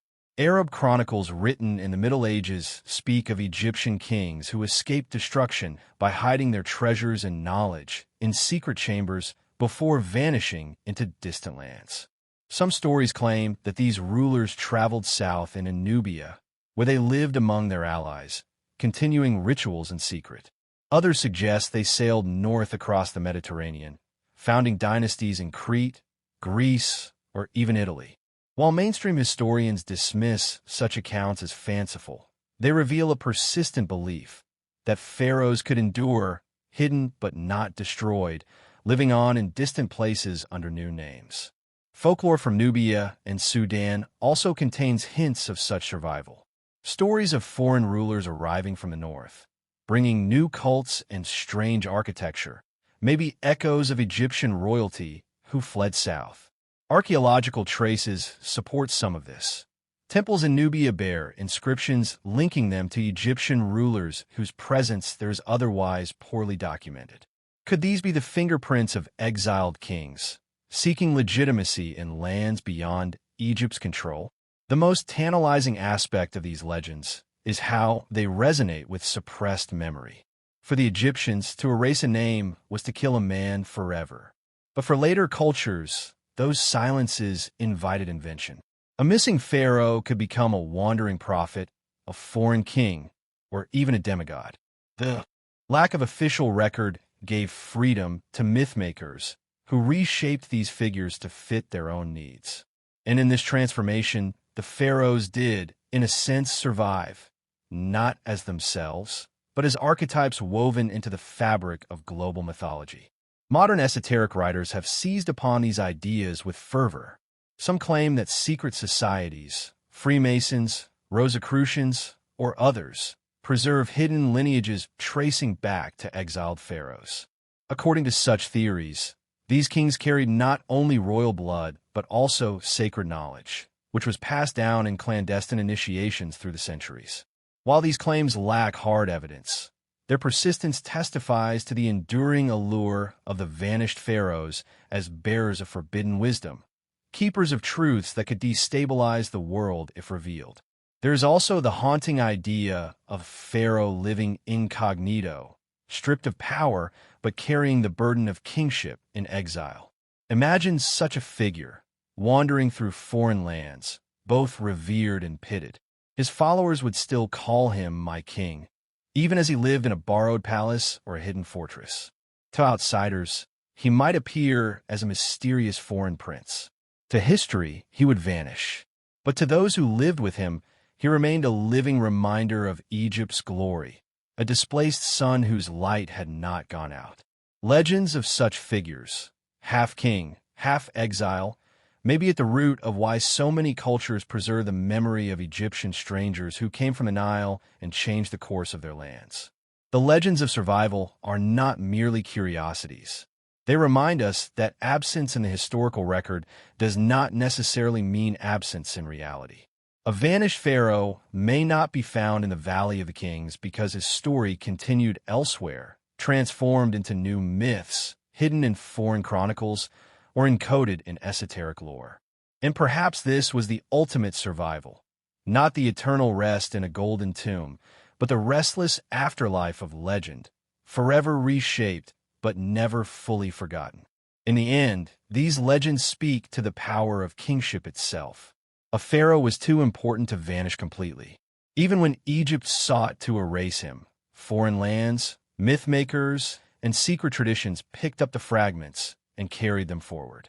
Whether in the figure of Moses, the sages of Greece, the Hermes of alchemy, or the nameless kings of Arab chronicles, the vanished pharaohs lived on, not as bones in a tomb, but as living myths that continue to haunt us today.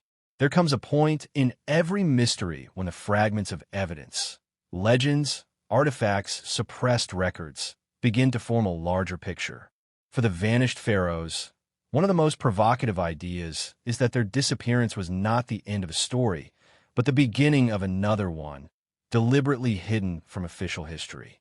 Rather than being erased forever, Some scholars, fringe historians, and esoteric traditions suggest that the vanishing of a ruler may have marked the birth of a hidden dynasty, a bloodline that continued in secrecy, passed down through generations, influencing events from the shadows. The roots of this theory lie in the peculiar relationship between Egypt and its neighbors. Egypt was never entirely isolated. Royal marriages, diplomatic alliances, and even periods of conquest tied it to Nubia, the Levant, and the Mediterranean. A pharaoh in exile, especially one deposed in disgrace, could plausibly seek refuge in a foreign court. If he or his children intermarried with local nobility, a new lineage would emerge, Egyptian at its core, but blended with foreign blood. Over time, this dynasty would not be recognized as Egyptian by mainstream historians, but the memory of its origins might survive in local traditions, genealogies, and even religious shifts. One of the most compelling candidates for this theory is the connection between Akhenaten's family and the Levant. The Amarna letters, diplomatic tablets preserved in cuneiform, show that Akhenaten corresponded with rulers in Canaan and Syria. When his reign collapsed, it is not unthinkable that some of his children or loyal courtiers fled in that direction. In fact, some biblical scholars suggest that the figure of Joseph, with his Egyptian background and his rise to power in a foreign court, may preserve echoes of such an exile. If true, this would mean that the bloodline of a vanished pharaoh continued not in Egypt, but in Israelite or Proto-Israelite tradition. The theory deepens when one considers the role of Tutankhamun's widow, Enkhsenamun. After Tutankhamun's death, she wrote a desperate letter to the Hittite king, asking for one of his sons as a husband. Her plea reveals the fragility of her position and the dangerous vacuum left by Akhenaten's line. Some scholars speculate that she may have fled Egypt entirely when her request was rebuffed, taking with her not only courtly treasures but also potential heirs. If Enkhsenamun vanished into foreign lands, she could have carried the surviving blood of the Amarna dynasty with her. The hidden dynasty theory proposes that such exiles founded lines of rulers in Anatolia, Mesopotamia, or even Greece, where their Egyptian origins were cloaked in myth. Beyond the Levant, attention turns to Nubia. Egypt's southern neighbor was both rival and ally, often absorbing Egypt's culture while maintaining its own identity. Archaeological evidence shows that Nubian kings of the later Kushite dynasty, who eventually ruled Egypt as the 25th dynasty, used pharaonic symbols with astonishing reverence. Could it be that their pharaonic legitimacy was not just symbolic but literal? Some fringe theorists argue that Nubian rulers claimed direct descent from a banished Egyptian line, perhaps tracing themselves back to a vanished king who had taken refuge there centuries earlier. If true, then what we call the Kushite dynasty might have been, in part, a continuation of a secret Egyptian bloodline. Even more tantalizing are theories that link vanished pharaohs to Mediterranean dynasties. Ancient Greek myths often speak of mysterious foreign founders, figures like Cecrops of Athens, said to have come from Egypt, or Danaus, who fled with his daughters from the Nile and became king in Argos. These stories may encode dim memories of exiled Egyptian royals establishing themselves abroad. Over time, their descendants would be fully assimilated into Greek culture, but their Egyptian origins might linger in ritual practices, temple architecture, and the whispers of genealogists. Could it be that a hidden Egyptian dynasty seeded parts of the Greek heroic age? The hidden dynasty idea also resonates strongly in esoteric circles. Secret societies throughout history have placed extraordinary importance on lineage, the transmission of wisdom through blood as well as initiation. Rosicrucian and Masonic traditions, for instance, often reference Egyptian masters or the blood of kings carried into Europe. While mainstream historians see these as symbolic, some esoteric historians argue that such traditions reflect a literal memory, that certain European royal houses may have traced their legitimacy back to an Egyptian exile, a vanished pharaoh whose descendants intermarried into the fabric of Western monarchy. The notion is dramatic, but it feeds into the allure of Egyptian wisdom as something not lost but carefully guarded. One particularly striking variation of this theory focuses on Scotland and Ireland. Medieval chronicles in those lands speak of Skoda, a daughter of an Egyptian pharaoh, who fled Egypt and founded dynasties in the far west. While mainstream scholars view this as myth-making, intended to give Celtic rulers an exotic and ancient pedigree, esoteric traditions take it more seriously. If Skoda were based on a real Egyptian exile, then the royal lines of Ireland and Scotland might indeed preserve distant echoes of a vanished dynasty, transplanted from an isle to the Atlantic fringes of Europe. Modern genetics has added another layer to this discussion. The DNA studies of Tutankhamun and related mummies revealed surprising affinities with populations far beyond Egypt. While these findings are debated, they raise provocative questions. If Egyptian royal blood could be traced in unexpected directions, might it be because those bloodlines did not end in Egypt, but scattered into the wider world? The hidden dynasty theory suggests exactly that genetic echoes of vanished pharaohs might still exist today, buried in the populations of regions where Egyptian exiles once sought refuge. The implications of such a theory are staggering. It would mean that the pharaohs were never truly gone, that their blood and perhaps even their ideas continued to shape history long after their supposed disappearance. The suppression of their names on temple walls and official lists would then look less like the final chapter of a story and more like the deliberate concealment of an alternative history, one in which Egypt's most controversial rulers outlived their enemies by vanishing into exile and founding new dynasties in secret. But perhaps the most chilling thought is this. If a hidden dynasty did exist, its survival would not be a mere accident. It would have been intentional, guarded, preserved in silence and secrecy, waiting for the right time to emerge. And that raises the ultimate question. What if traces of that bloodline still exist today, quietly influencing the course of our modern world? For centuries, the survival of a vanished pharaoh remained a matter of speculation, rooted in folklore, myth, and half-forgotten chronicles. But the modern age has brought archaeology, a discipline that digs not just into the soil, but into the secrets of the past.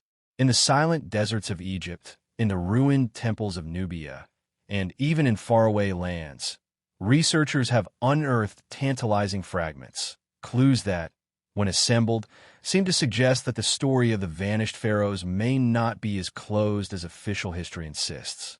Yet these discoveries are often shrouded in controversy, misinterpretation, or outright suppression, raising the unsettling possibility that someone, somewhere, does not want the full truth revealed.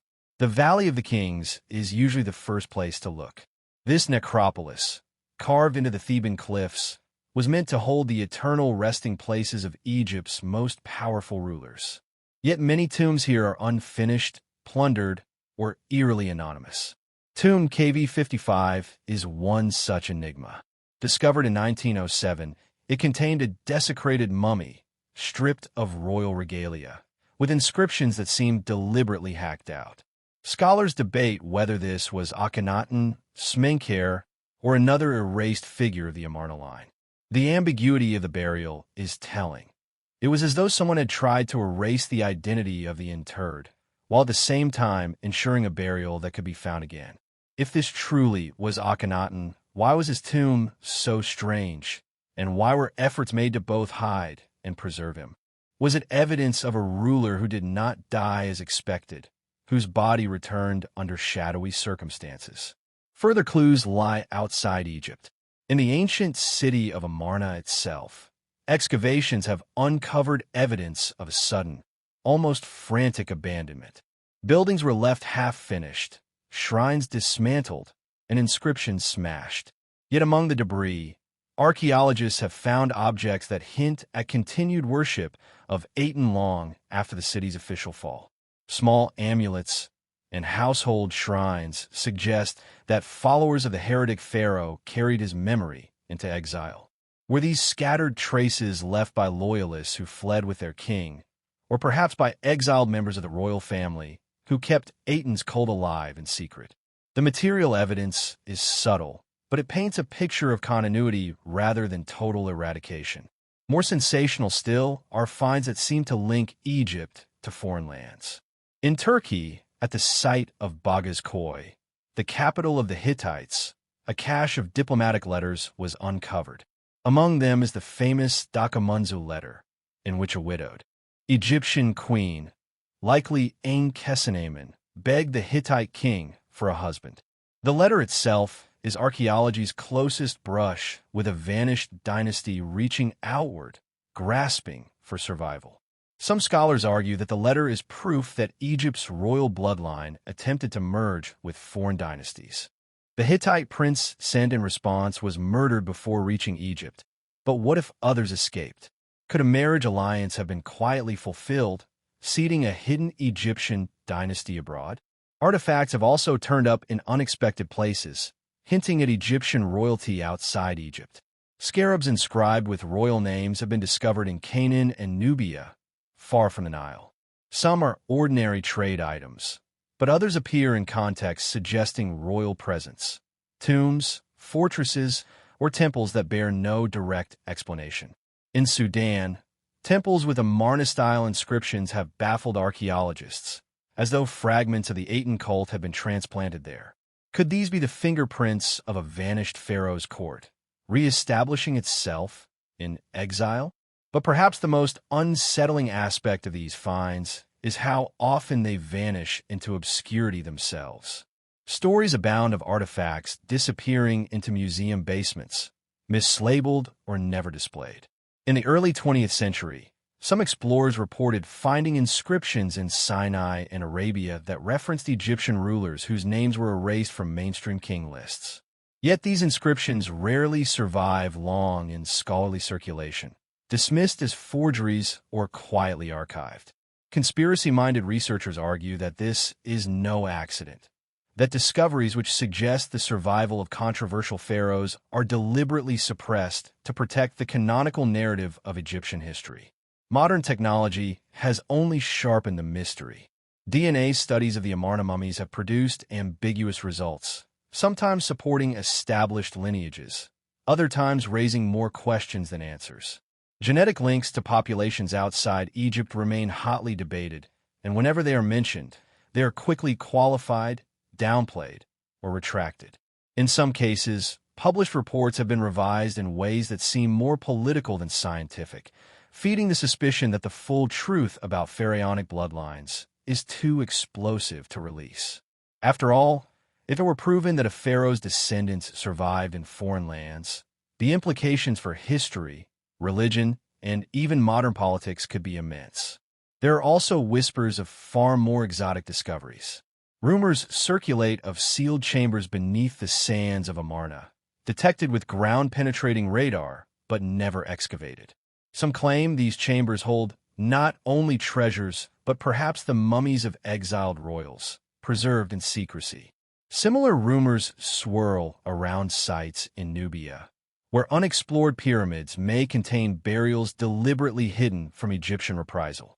Officially, these stories remain unverified, but they persist in archaeological circles like ghostly reminders that the Earth has not yet given up all its secrets. The suppressed evidence theory gains strength when we consider how often Egyptology has rewritten its conclusions.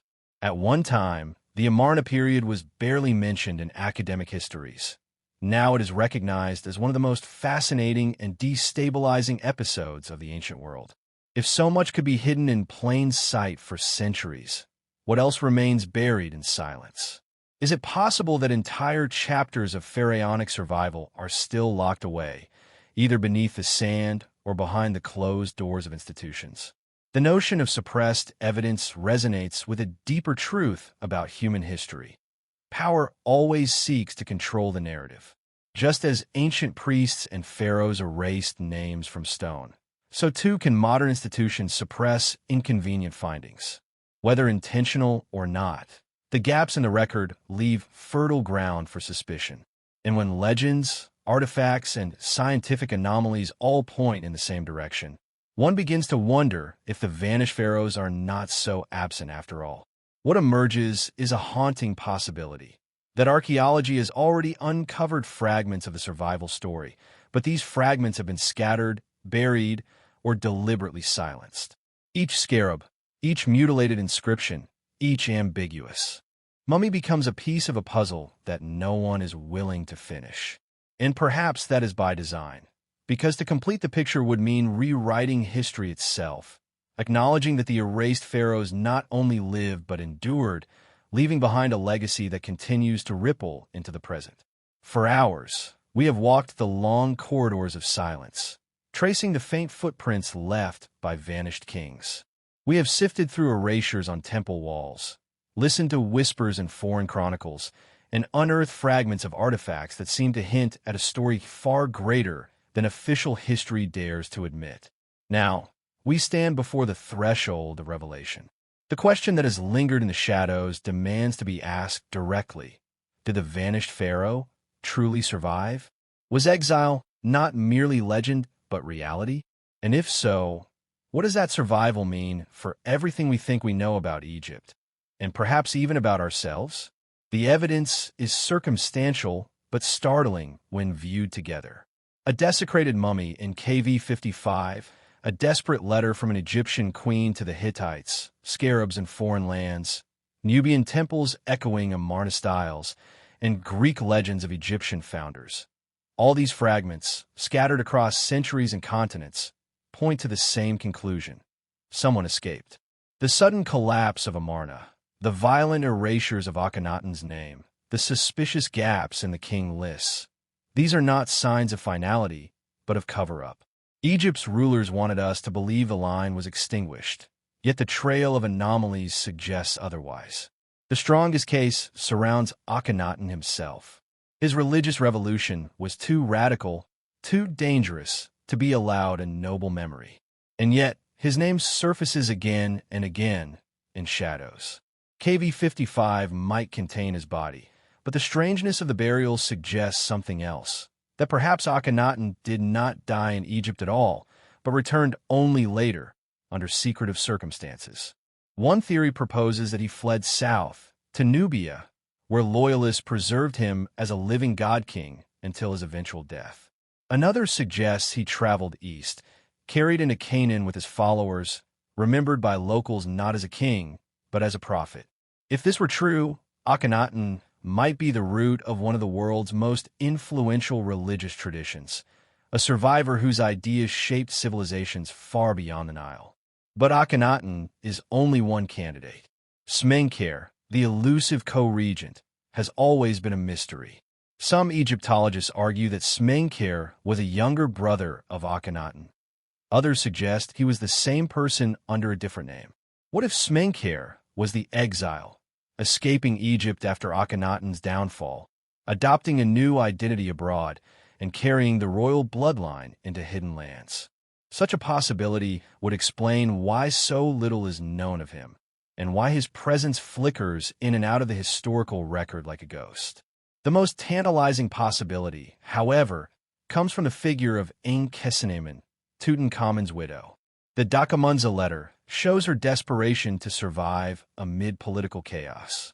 If she truly escaped Egypt, as some believe, she might have done so with a child of royal blood, either her own or one carried from the Amarna household. Imagine the implications. A legitimate heir of Egypt, raised not on the Nile, but in foreign lands, hidden from the vengeance of priests and generals. Such a child could have seeded a hidden dynasty, remembered in myth as a foreign prince or prophet, yet in truth carrying the blood of pharaohs. The legends of Skoda in Ireland, Danaus in Greece, or mysterious rulers in Nubia suddenly take on a new dimension. They may not have been invented to glorify foreign dynasties, but could be distorted memories of real exiles who bore Egyptian blood. The secret would have been carefully guarded, for the survival of such a bloodline would have been dangerous knowledge. If rival kings discovered that a true heir of the Nile still lived, it could destabilize empires. Thus, the story of survival had to be hidden, woven into myth, or outright suppressed. Modern science has, perhaps unwittingly, added fuel to the fire. DNA analysis of the Amarna mummies revealed genetic links that stretch far beyond Egypt, with affinities to populations in the Levant and even Europe. While controversial, These findings suggest mobility, movement of bloodlines, perhaps through exile or intermarriage. If the blood of vanished pharaohs did survive, it might not be locked in the sands of Egypt, but scattered across the globe, living quietly in the veins of people who have no idea of their ancestry. Some researchers even whisper that modern royal families may carry this inheritance, their prestige secretly rooted in the blood of Egypt's most controversial kings. The suppression of evidence becomes more chilling in this light. If fragments already point to survival, why is the narrative of extinction so fiercely protected? The answer may be that survival changes everything. It rewrites the story of Egyptian religion, linking Akhenaten to monotheistic traditions. It undermines the official succession, showing that rightful heirs lived outside Egypt. It even destabilizes modern narratives by suggesting that the line of pharaohs did not end in antiquity, but continues, hidden, perhaps even influencing events in ways unseen. And here is the ultimate revelation. Survival is not just about flesh and blood. Even if the pharaohs died in exile, their ideas, their symbols, and their forbidden wisdom lived on. Aten's radiant disk finds echoes in solar cults across the Mediterranean. The erased names of Amarna kings reappear as mythic sages in Greece, as prophets in Israel, as founders in Celtic chronicles. The survival of the vanished pharaoh is not merely biological, but spiritual, carried across generations in secret rituals, in whispered lore, in esoteric traditions that claim descent from the wisdom of Egypt. So did the pharaoh survive? The evidence suggests he did, if not in body, then in legacy, in bloodlines, in symbols that refuse to die. Perhaps somewhere, far from the Valley of the Kings, the last of the heretic pharaohs laid down his crown and took up a new life, remembered by his followers but forgotten by official history. Perhaps his children became the founders of foreign dynasties, their Egyptian heritage hidden but never erased. Perhaps even now, the blood of Egypt's most forbidden king flows quietly in veins scattered across the world. The climax of this story is not a definitive answer, but a profound shift in perspective. The pharaohs we thought were silenced may have endured. Their absence from Egypt's monuments is not proof of death, but of deliberate concealment. And in that concealment, survival becomes not just possible, but probable. What was hidden in shadows may still be with us, haunting history, waiting to be uncovered. History is often described as the story of the victors. It is carved in a stone by those who survived the struggles for power, preserved by scribes who answered to the ruling order, and retold by scholars centuries later through the narrow lens of what was allowed to remain. Yet as we have seen, the silence between those carved lines can sometimes speak louder than the words themselves. The vanished pharaoh is one of those silences, an absence so carefully maintained, so deliberately guarded, that it almost demands we look closer. We began with a mystery, a ruler whose name was erased, whose tomb is missing or mutilated, whose legacy was buried beneath the sands of Amarna. As the story unfolded, fragments of survival appeared in unexpected places. Mutilated mummies, foreign chronicles, scarabs buried far from the Nile, and legends that echo across continents. Slowly, a picture emerged of a king or queen who did not perish within the neat boundaries of Egyptian chronology, but instead slipped into the shadows of history, living on through exile, bloodline, and myth. And what does this reveal about history itself? Perhaps it is that survival takes many forms. The pharaoh may not have survived as the god-king enthroned in Thebes, robed in gold, presiding over temples that stretched toward the sun. But he or she survived in other ways. In the whispered devotion of exiled followers who carried Aten's light into Nubia. In the stories of foreign dynasties who trace their founders back to mysterious strangers from the Nile. In the myths of Moses, Skoda, Danaus, and Hermes, who may all bear the faint imprint of a royal Egyptian exile. Survival was not just physical. It was cultural, spiritual, symbolic. The king lived on, not in a golden tomb, but in memory. The archaeologist may protest that there is no conclusive proof. The historian may point to the gaps and inconsistencies. And they are right. No scroll, no coffin, no stele has yet proclaimed in clear words that this pharaoh survived. But history is not only what is written, it is also what is erased. The absence of evidence can itself be evidence of absence imposed. What is missing may be missing because someone wanted it gone. The deliberate erasure of Akhenaten, the mutilation of KV 55, the suspicious silences in official king lists. All these suggest a cover-up, a fear that survival was possible and that the memory of such survival would destabilize the carefully controlled story of Egypt. But perhaps this is why the vanished pharaoh continues to haunt us. He is not simply a figure of the past, but a mirror reflecting our relationship with truth and power.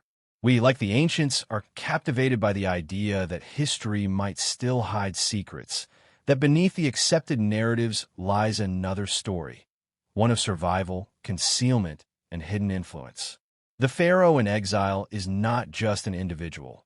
He is an archetype of forbidden memory, a reminder that even kings can be reduced to whispers, and yet whispers can endure longer than monuments. There's a certain poetry in this. Pharaohs sought eternity in their tombs, in pyramids and temples meant to defy time. Yet those monuments crumbled, looted, buried. Meanwhile, the vanished pharaoh, denied his grand burial, may have achieved a different kind of immortality, one that no hammer or chisel could erase. His survival lives on in stories retold across centuries, in esoteric traditions that claim descent from Egypt's wisdom, in the possibility that his blood still flows through the veins of people walking among us today. This is where history and myth dissolve into one another, leaving us in a space that feels almost timeless. We cannot say for certain whether the pharaoh survived in flesh, in bloodline, or only in story. But we can say that he survived in mystery, and that may be the truest survival of all. For as long as we ask the question, as long as his absence unsettles us, the vanished pharaoh is never fully gone. Imagine, for a moment, the final scene, a desert night, the stars scattered above the black silhouette of the pyramids. Somewhere, beneath the sand, the mummified remains of kings still lie undisturbed. Yet beyond Egypt's borders, in forgotten tombs, in unexcavated chambers, or perhaps in places far stranger, traces of the vanished pharaoh may yet remain, waiting to be uncovered. And even if we never find them, his survival persists in our imagination. He continues to live in every legend retold, in every suppressed clue, in every dream of hidden dynasties. The vanished pharaoh's story teaches us that history is not final. It is a living, shifting thing, shaped by what is remembered, what is forgotten, and what is deliberately concealed. His survival, whether real or legendary, invites us to question the stories we accept, to look for the silences in history and ask what they are hiding. And in doing so, we find that the vanished pharaoh has indeed outlasted the priests who erased him, the generals who usurped him, and even the sands that sought to bury him. He survives because we are still searching. And so the question lingers, echoing into the darkness. Where did the pharaoh go? Did he die in exile, his bones lying in an unmarked grave in Nubia or Anatolia? Did his children grow into foreign kings and queens, reshaping the destiny of nations far from Egypt?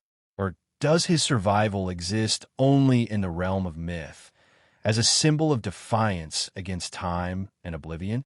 The answer may never be known, but perhaps that is the point. A mystery unsolved is a story that never dies. The vanished pharaoh remains both absent and present, gone from the monuments but alive in the imagination. He is the ghost king, the hidden sun, the eternal exile. His silence is his immortality. And as long as we wonder about him, as long as we search the sands, trace the legends, and piece together the fragments, he will always survive. Night settles over the desert, and with it comes a silence as vast as the sands themselves.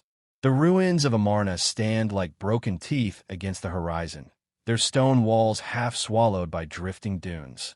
Once, this was the beating heart of a radical vision, a city built for a god who shone in the sky, a place where the pharaoh walked not as an ordinary ruler, but as the chosen herald of Aten.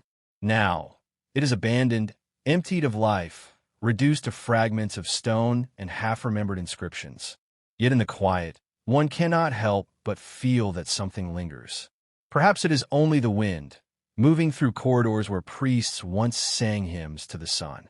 Perhaps it is the weight of centuries pressing down on these shattered blocks of limestone. Or perhaps, just beyond the reach of our understanding, is the presence of the vanished one, the pharaoh who might have survived, still haunting his lost city, waiting for recognition. History tells us that Egypt erased him, chiseling his name from temple walls, smashing his statues, burying his memory. But erasure is never perfect. Fragments survive. Echoes endure. And it is in those echoes that the pharaoh has found another kind of immortality. He is not remembered clearly, not preserved neatly like Ramses or Seti, but he is remembered nonetheless, in mystery, in rumor, in forbidden stories that historians can never quite silence. The allure of the vanished pharaoh lies not only in what we know, but in what we cannot know. Did he walk away from his kingdom, disguised and forgotten, to live among strangers as an exile? Did he die in secret, his bones resting in a tomb lost to time? Or did his survival transcend flesh, living on instead as an archetype, a story passed from mouth to mouth until it became legend? Every possibility carries its own weight, its own fascination. If he lived, then his survival would mean that history is more fragile than we think, that even the mightiest king could slip through its fingers. If he died in exile, it would mean that power is fleeting, that a god-king could become a wanderer, reduced to nothing but a stranger in foreign lands. And if he survives only in myth, then it means that myth itself is the truest immortality, that a story can outlast any tomb or temple. But perhaps the greatest mystery is why we still care. Thousands of years have passed since the sands closed over Amarna. Empires have risen and fallen. Gods have been forgotten. Languages have turned to dust. And yet, this one vanished pharaoh continues to draw us in. We search for him in broken mummies, in scattered scarabs, in half-erased inscriptions. We follow his shadow across continents, seeing him in Celtic myths, biblical figures, even whispers of bloodlines that may still run through the veins of the living. He has become more than a king.